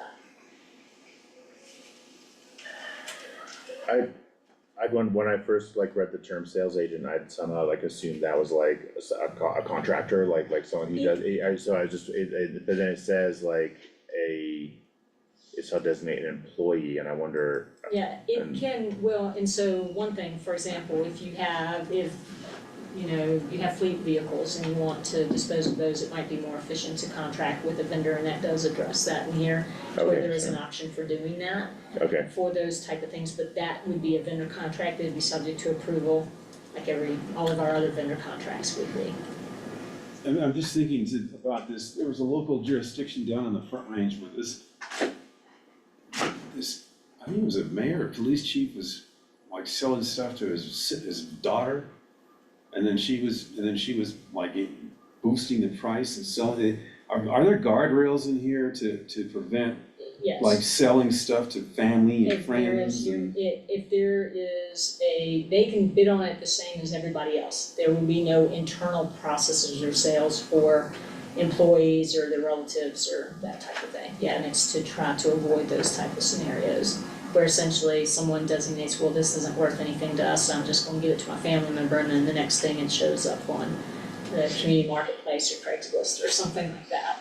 Yeah, cause I think he was selling vehicles to his daughter. And then she happened to be, she worked for the city too, and then she was turning around and selling this stuff on the open market at a substantial profit. Yeah. Now, of course, even with that'd be another reason why you'd want to use a third-party auction company, especially for vehicles, because there are there are state requirements for vehicles as well that have to deal with their titling, if they're salvage and all that kind of stuff, and we would not want to take, I think, the risk of having to guarantee those titles or go through that process internally.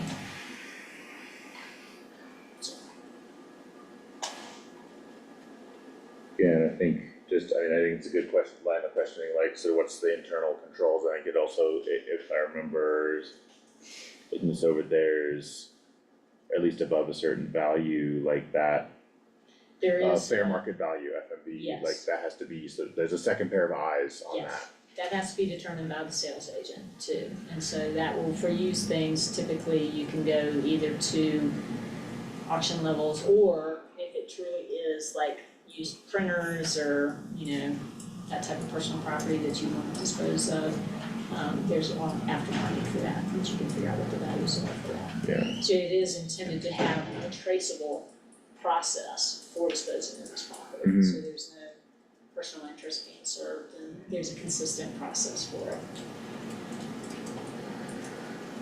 And then for more valuable items, there's the finance department or county manager has a second look. Yeah, and there'll be certain notice, provisions for if you're gonna have a sale, if it's between $5,000, $50,000, it has to be published at least once. If it's above $50,000, it has to be published at least twice, so that you have a chance of public bids on those items. Yeah.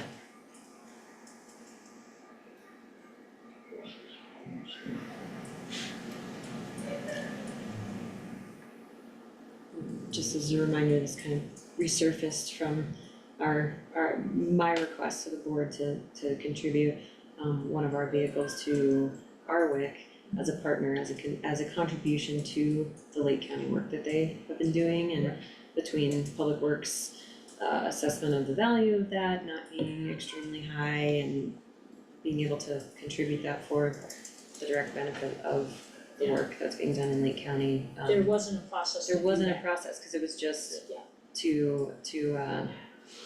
it was just to auction, Yeah, really, that's all, was- you was have our to have bids for option, it, they which have we've to- been doing, and Michael brings us those lists of property to dispose of and ask for permission from the board, in the past.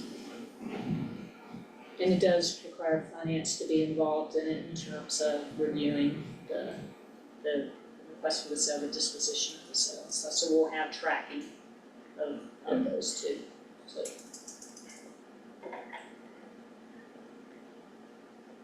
Yeah, okay. So done in documentation. Right.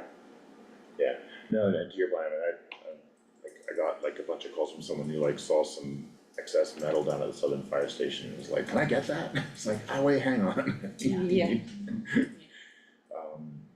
But then it's like, oh, we have to like auction that, it's like, oh, come on, it's like 5 pieces of excess roofing metal, like. Right, right. Yeah, so, any other thoughts or questions on the controls in there? No idea. Yeah.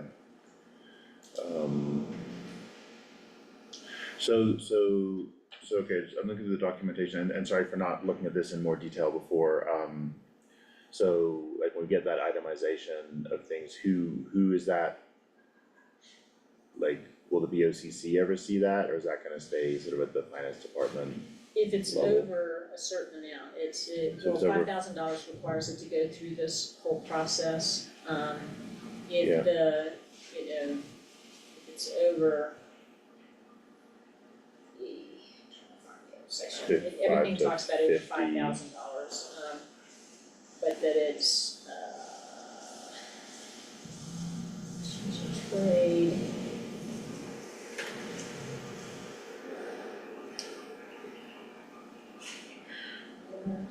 How are we determining does the department determine the value? No, the So I'm sales wondering agent if does, I- yeah, What's that? the sales agent does. Okay, That kind of takes it, so that way you have somebody who actually has more experience at some point where they're looking at these type of items and have a better idea of what the market is. Because I don't know that we necessarily want each individual department saying, okay, we need to replace our printers or something like that, and we don't think these are worth anything, so let's just give them away. yeah, we don't, yeah, So it'd be kind of a clearinghouse, which I think right now, Public Works does a lot of that already, so I don't necessarily think in substance that aspect would change, but Yeah. it'll just be, I think, more transparent, more tracking of it. And I'm trying to see, because I thought in terms of the values. Sure, yeah, the request for disposal. So a couple that go to, and you can certainly add if there's a certain level that you want the BOCC to be able to sign off on, you can add that in. It was kind of trying to, We would do that, or we could add a quarterly item to your consent agenda, just so that it's there and you know, like, oh, that thing from 1989 was sold. well, and it I is, was so thinking more on section two, the very last section is section 2, disposition of any surplus property valued at more than $50,000 shall require formal action of the BOCC.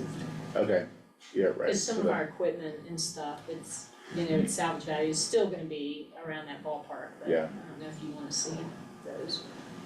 We can always change that part of it. I think that idea, I don't know if we need to edit the resolution, but I think that idea of having like, yeah, like a quarterly consent agenda, so the same way we, we have like payroll, we have AP, a few other things that, it's just a one last kind of accountability check that we can see if it's like, oh wait, supposed to like 2 million of something, So we can certainly modify the resolution to, instead of the current 2, to have that essentially read, and either the county manager or the sales agent will present a quarterly report to the BOCC as to property disposed of under this policy. if you'd like something like that. I think that would be good, especially with just to see, I mean, you know, just like in that extra set of eyes. So I'm gonna make it county manager, cause it'll flow through.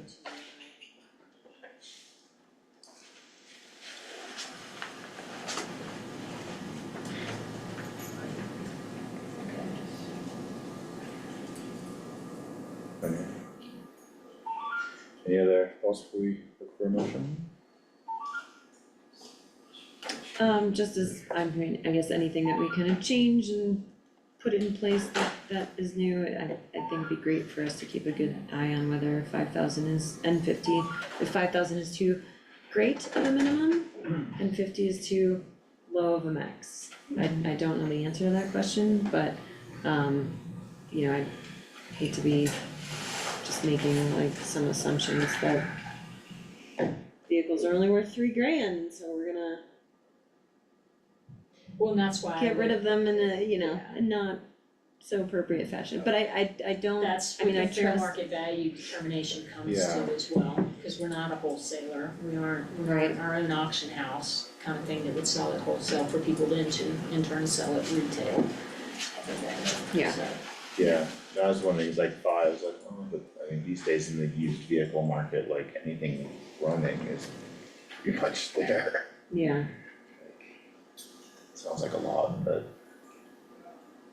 and really when, I mean, if we're getting rid of things, we are budgeting for the replacement of them, and so maybe there's that kind of level of cross-checking as well, if we can identify that with a disposition and acquisition of new things through each departments. Well, and there's a provision in here that talks about if we can track it to the department it originated from, the money that you get from the disposition goes back to that department for their budget.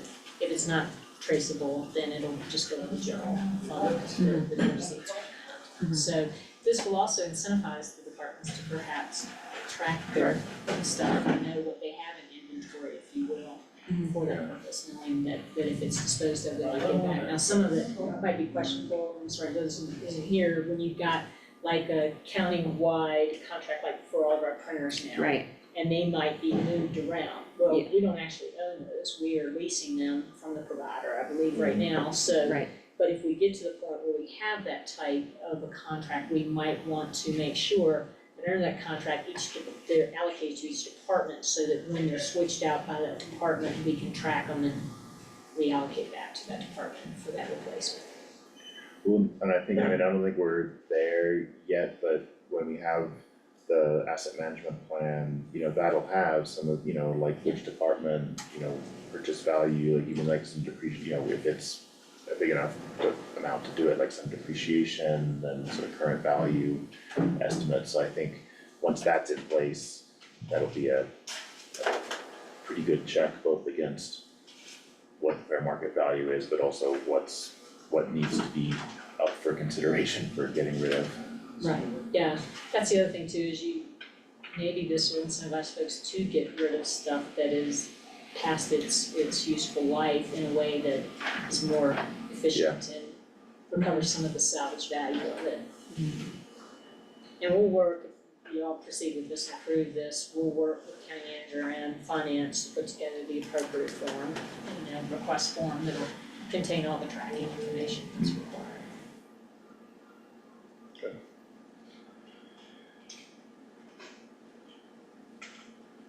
I'm just so wondering about the $5,000 The $5,000. minimum. And so would you, and Yeah. we can change it to whatever you think is the reasonable amount that, I mean, and I'm sure you'll, you know, discuss this with the county leadership team as well, but I think that's a great, that printer piece is a great thing, cause not all of our folks might understand the way in which we have agreements like with the printers, and I would not want to all of a sudden dispose of equipment that is actually not ours. So I feel like Yes. there's gotta be some flagging, yes, there's gotta be some flagging, like regardless of the Right. price of it, to Tim, manager, you know, right, somehow. So maybe it's a requirement for the departments to just create those lists, and, I mean, of course, I hope they would have that accounting and that record keeping. But we will. We will. in the asset management plan. Yeah. So we I can make that think, opening amount, whatever amount you want, that is just Yeah. a suggestion of $5,000 for that. I think what gives me a little bit more confidence, cause I mean, yeah, that 5K again caught my eye, I think what gives me confidence to start there and see how, like, where that lands on that balance between administrative efficiency and proper oversight is that the sales agent is not just like a random staff person in each department. It is, it's getting review with a, somewhat impartial set of eyes. Okay. Even at that level. Cause I think, yeah, I mean, I wouldn't wanna, I mean, it's come out the wrong way, but I wouldn't wanna just like, 5K, like complete discretion within a department with no second set of eyes would worry me. So what would you be comfortable with that, number being, do you want the 3K or something, I mean, what would you be comfortable with? Or you could do it from Sorry, 500. I sold a lot of things the past couple of years, they've been sitting in the yard, all below the 5K amount, so those are all done and gone, but I understand. Gotten rid of a lot of the older assets, things that just sat there. I don't think the 3K would inhibit staff from disposing of assets, but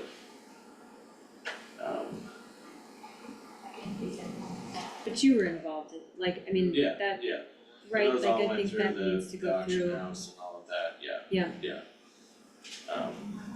I mean, we could, the starting thing is the 500, there's a provision in here that there are only 2 departments that are authorized to dispose of property valued up to $5,000 without further action, and that's Public Works and Lake County Sheriff, and it's just those two. Anyone else would have to, Yeah. so I mean, we could do anything that's worth $500 or more, between $500 and $50, would have to have that written request made for disposition of it.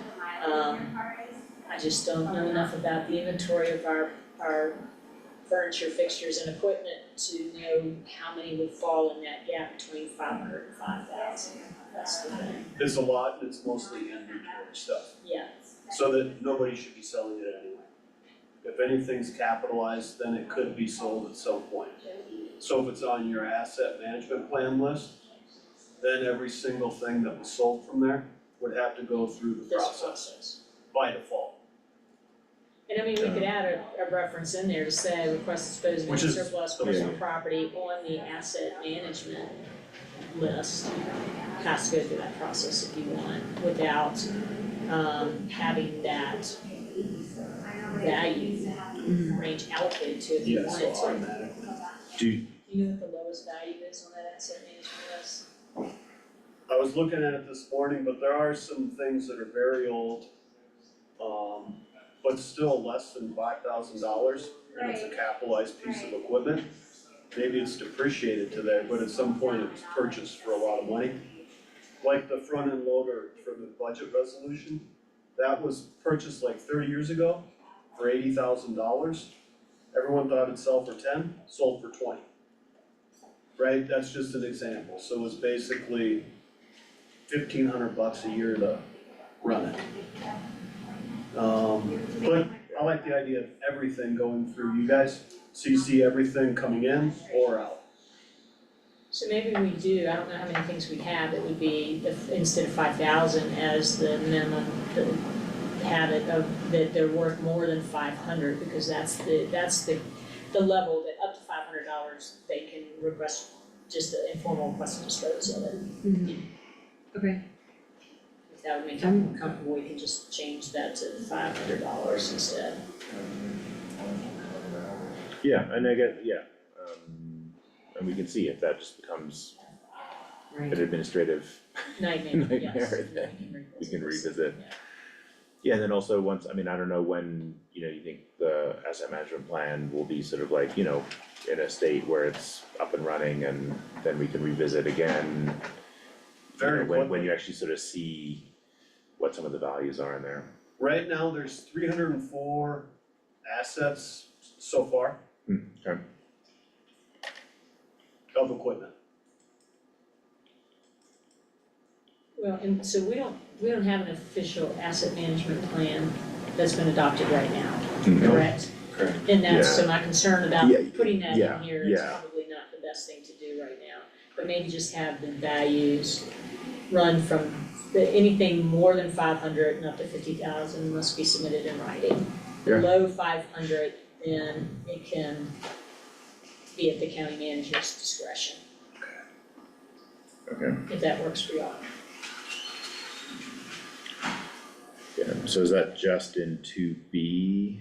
There actually, I just, Or- anywhere where it was $5,000, I just changed to 500 instead, Okay, so it'd be consistent. And then those would be submitted in writing and also on the consent agenda added into the language Right. here somewhere. Yep, and Great. that's what in the resolution, I added a provision that the county manager will submit a quarterly report to the Board of County Commissioners as to, surplus personal property disposed of under the policy.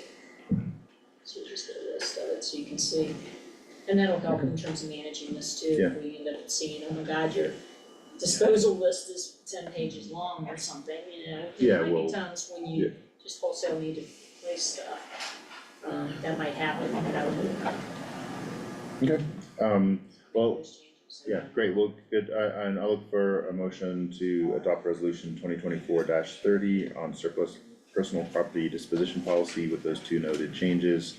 The first, to change the threshold from 5,000 to 500. And the second, to request a quarterly report from the county manager in the consent report, consent agenda, listing the assets that have gone through this policy. So, yes, and thank you. For my ask for one friendly amendment though would be that I would like to keep the $5,000 for the property valued between $5,000 for publication purposes because it will cost us probably $500 to Yeah, publish that's good. something for that. So with that, just Okay, leaving that part as is. Noted with that friendly amendment about what has to be publicly posted, leaving the higher threshold. So just the authorization internally from 5,000 to 500. So moved. Second? Great. Any last questions or discussion? I think we did a good. No. Yeah, call for a Thank you. vote? Aye. Aye, great, so that resolution with those two noted changes and the friendly amendment is approved. Yeah, there's all the clean revised version of that Great. for signatures. Okay, calendar review and work session agenda review.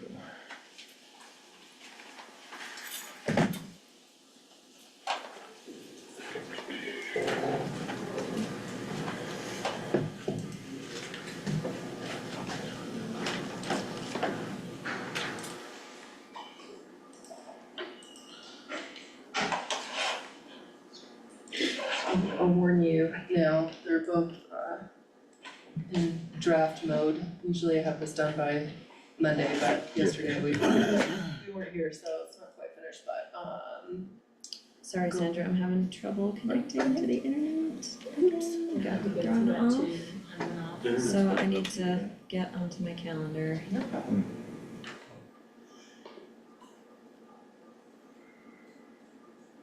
Keep bouncing back and forth between the late guest and the.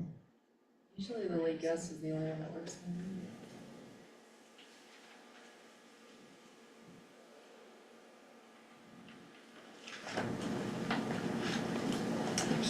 I can make do on my phone, cause I don't want to wait for my computer. Let's make sure. I think I can do that. Okay, so we're on September 9th.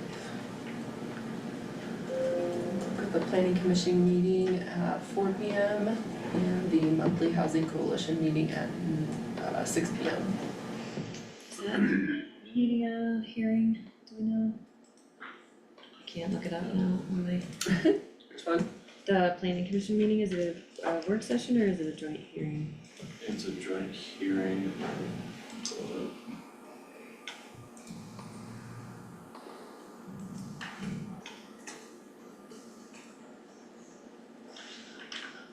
Is there anything in that, more details, Sandra, No, on the planning commission?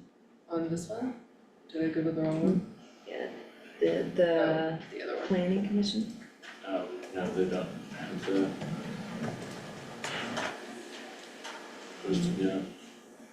Okay. Yeah, I was gonna say some of these, at least on your guys' calendars, didn't have details yet. I don't remember exactly which ones, but. What's the location of the planning coalition? The housing coalition or the planning? The housing coalition. It's at, Sorry. Build a Bag, generation. it's at their offices. LC Bag? Yeah. On West Sixth Street. I think we do need to add the Forest Health Council. Just thinking. I thought I And did that, wasn't it showing up? Might have missed. Yeah, I have that on my list, I crossed it off. and then I have, I don't know if we need to post this, sorry, I still. The housing task force, No, I have, at 2:30, the SCAD board meeting.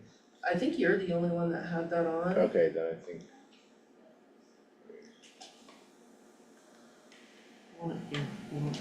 That housing task force and the trying to forest tag health. team meeting. Sorry, that's not showing up, I forgot to, We have the housing coalition, so that's. I think, I forgot to check on main calendar, so I might not have pushed it to that, but Sandra, I'll on double the, check that. the last Forest Health Council meeting, they decided to try to keep the regular meetings on the second Monday. So if you Second wanna, Monday. if you wanna just have that reoccurring, it should, follow that Okay, schedule. and at the same time, 1 to 3? Yeah, Okay, perfect. the rooms might change up at CMC, so that might, Okay, those details might need to change, but okay, thank you. yeah, absolutely. Okay, moving on to the 10th. Have the 9 AM work session, the 1 PM work session, and I wanna say this might have been canceled? Yeah, they canceled their September meeting. Okay.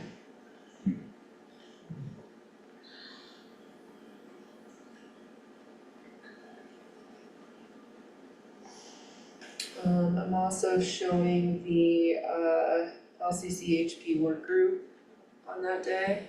On the 10th? So do you have that on there, or is I that have, the I 11th? have that for the 11th. That's the 11th. Alright then.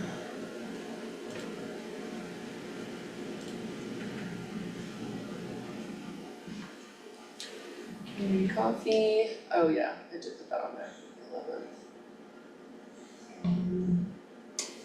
This you have as post-public, Sarah? Yep. So, And there are two of those, there's the executive committee meeting from 10 to 12, and then the roundtable meeting, and they're both public meetings. That Bryce and I try to attend both of those.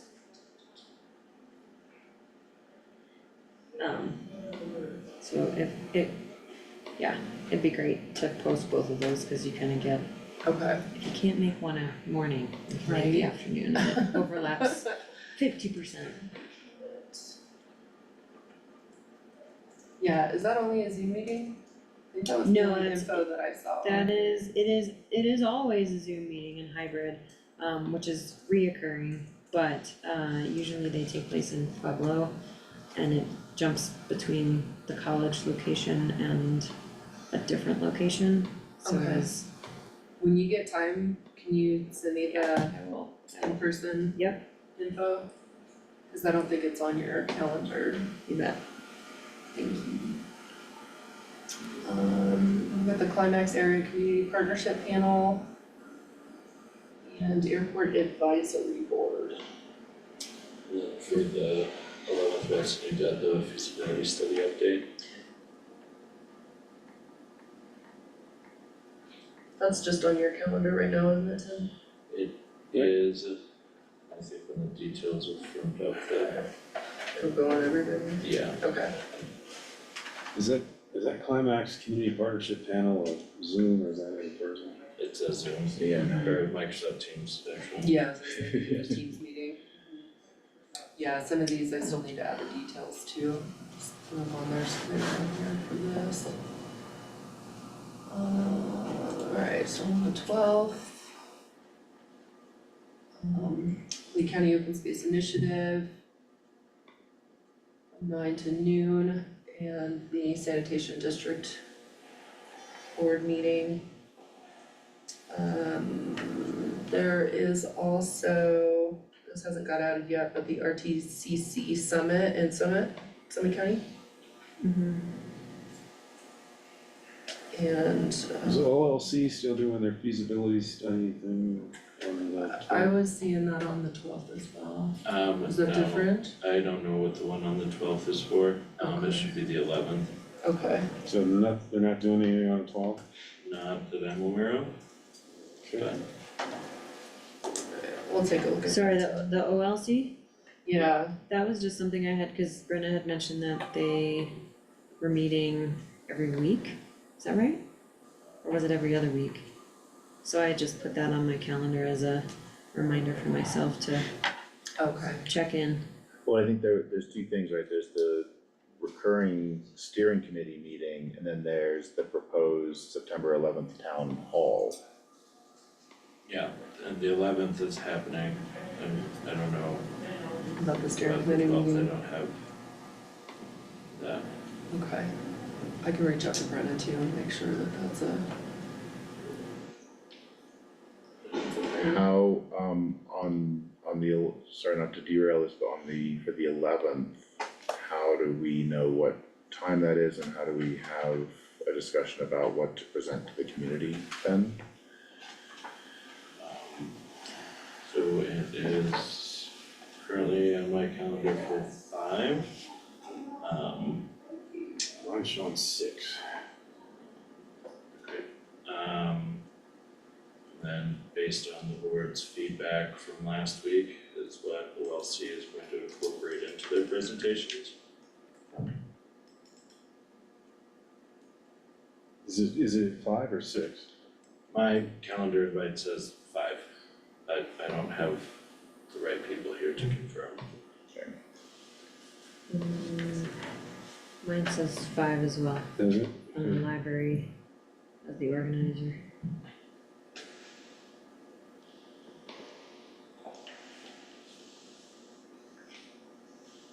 Tim, was that a question, sorry, or feedback, or, No, that was a statement, okay. but unless the board feels they didn't provide enough feedback last week, then we can get more from the board as well. Maybe we can just get an update on how that, if they're changing the approach, or what the agenda looks like for that September 11th meeting? I mean, We're gonna, yeah. I take first crack at it. the 3 of us need to have a talk. Yeah,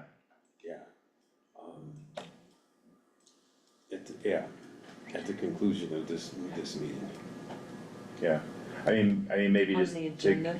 yeah, I mean, maybe just to give a heads up to Steph, I mean, I think there's concern that like that, anything from OLC has to be presented very firmly in the broader context of other facilities that we're considering spending large sums of money on, and sort of the broader budget implications of those decisions at the very least. And probably more than I that, think- but I think that's a pretty fundamental reframing of like what information is certainly coming first.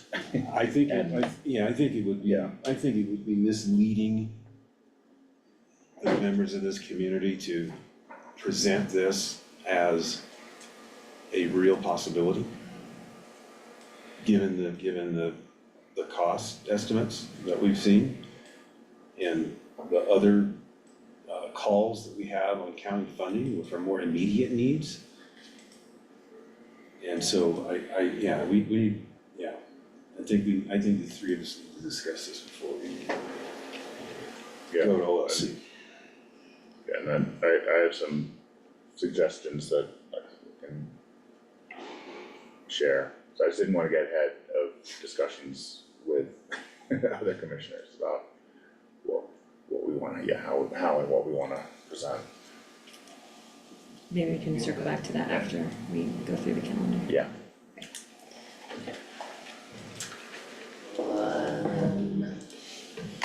Friday the 13th. Twin Lakes Community Coffee, the Fair Housing Fair. And closing early on Friday for the And employee appreciation? yes.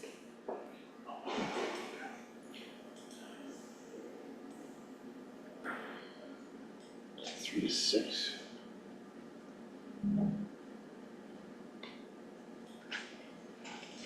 Is the COSI happening on the 12th? Ooh, that's a good question. We'll go see. Yeah. Yeah, I on mean- the 12th. Oh, okay, sorry. Yeah. Okay, excellent.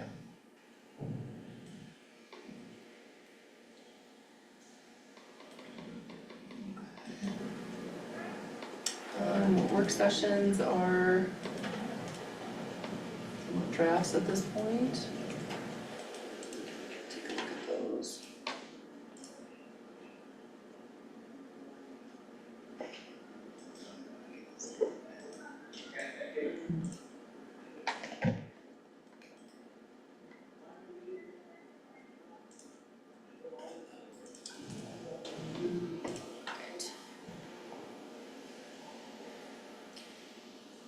The 9 AM 2025 projected revenue, payroll, supplies and services, 1 by 10.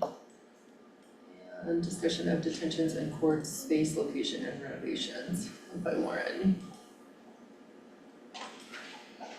I had to do this morning, Lauren, I'm sorry. Okay. We can figure it out. Okay.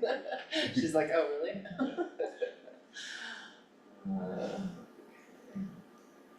And I think it's good to block out some real time. I just had a super quick conversation with Tim, and I just think, like, if we're trying to make a decision in 2 weeks or 4 weeks, like, on some, I think we're gonna need to have some iteration of thinking.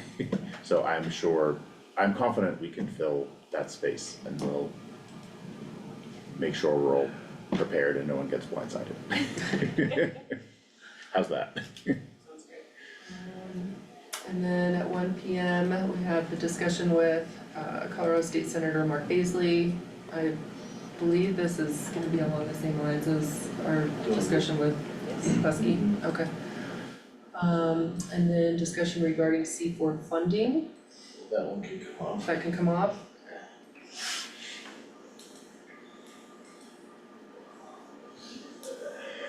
I don't know if we wanna have a work session discussion on this, or if we've sort of had enough discussion with the joint city, so on the animal shelter, IGA, sort of like elements.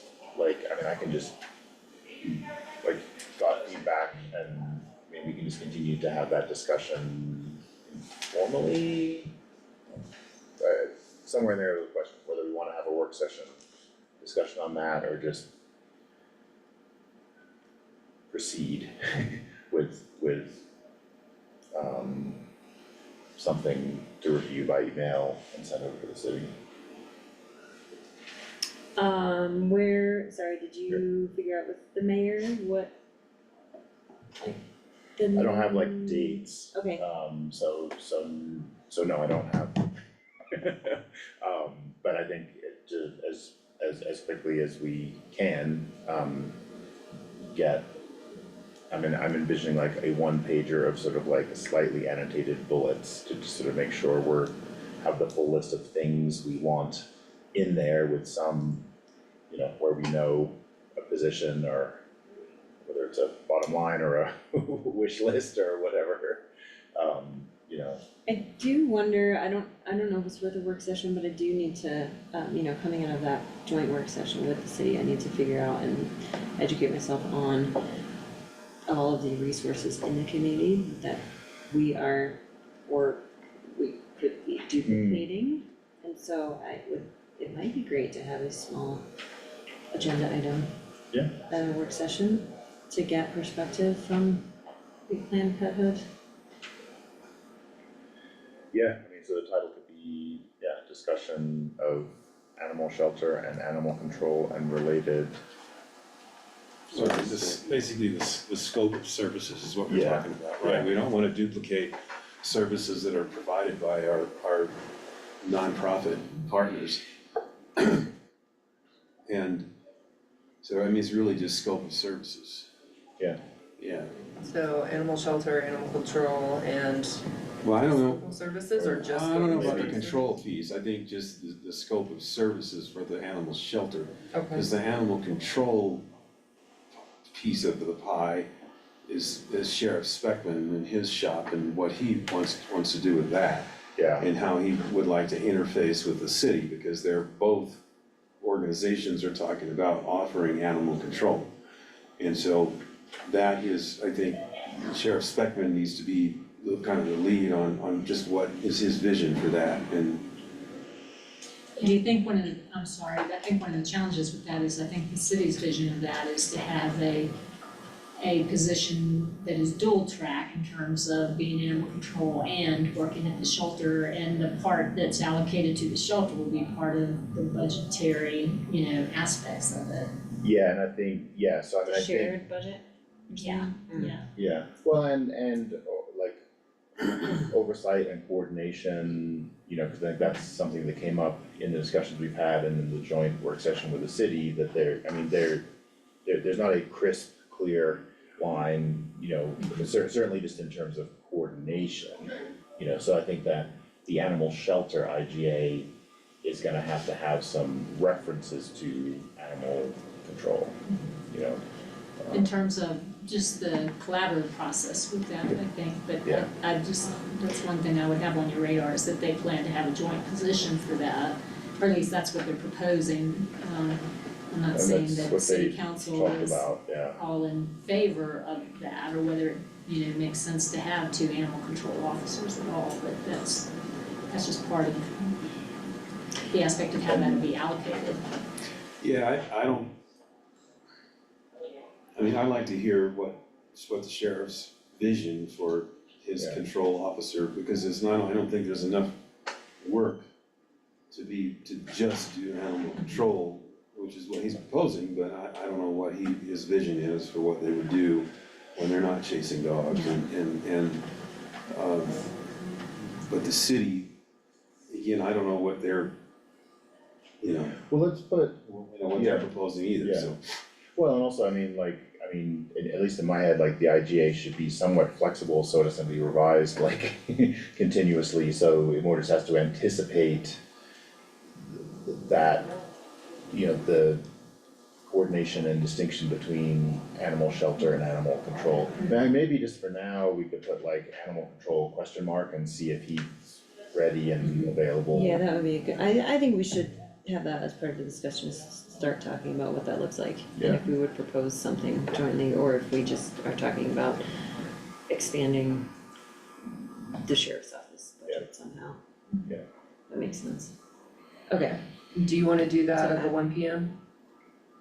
Then since the C4 is coming off, then, Yeah, I We think can the add it 1 to that. PM and then we can leave I'd like to leave as much time for the 9 AM Okay. for the facility stuff. Okay.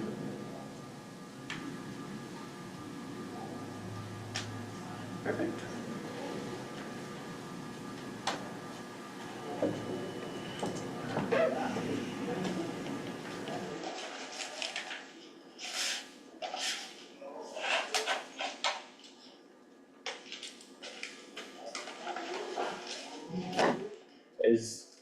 Just maybe a question to staff, as we like gather stuff to put on these like draft work session agendas, do we have like a parking lot file? Like if we have ideas or things we've sort of hunted at some point, like what's the most efficient way to sort of get those on the parking lot to start getting onto an agenda? Would that be in teams for each date that you have, so that you could go on? Yeah. No, I'd rather. I mean, I don't just wanna send- go in and edit the actual, Just send them to Sandra and I. Yeah. okay, Figure out the cadence to see if Okay. staff is ready. okay.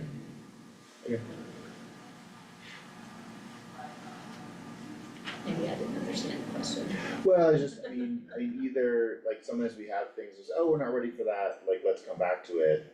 And when we say that, I'm not sure I'm super disciplined about writing that down. And where- Well, when You know. you guys tell us that, then we just push it to the next, Okay, we put it in the next week Yeah. or the next available, whether it be work session or regular meeting, we put it in the next packet just to kind of hold it there. yeah, There's been some things that, you know, still not ready, so Yeah. just keep pushing it, but Okay. yeah. Great. Otherwise, Yeah. we lose track of it too, so at least try to keep track of it that way. okay, yeah, so half the answer is that, yeah, the parking lot is just the next Right, agenda, and yeah. it keeps getting parked. Mhm.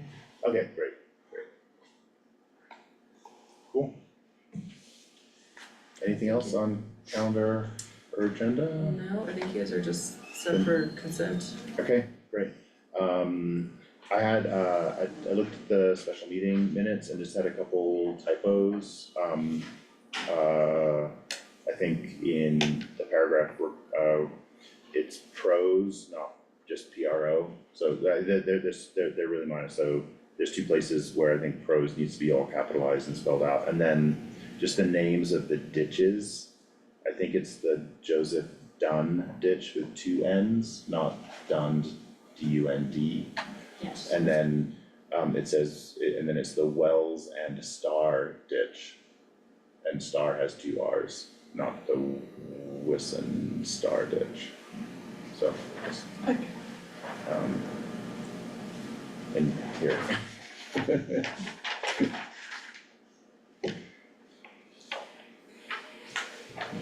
I got that. Okay. That was it for me on any of the consent agenda.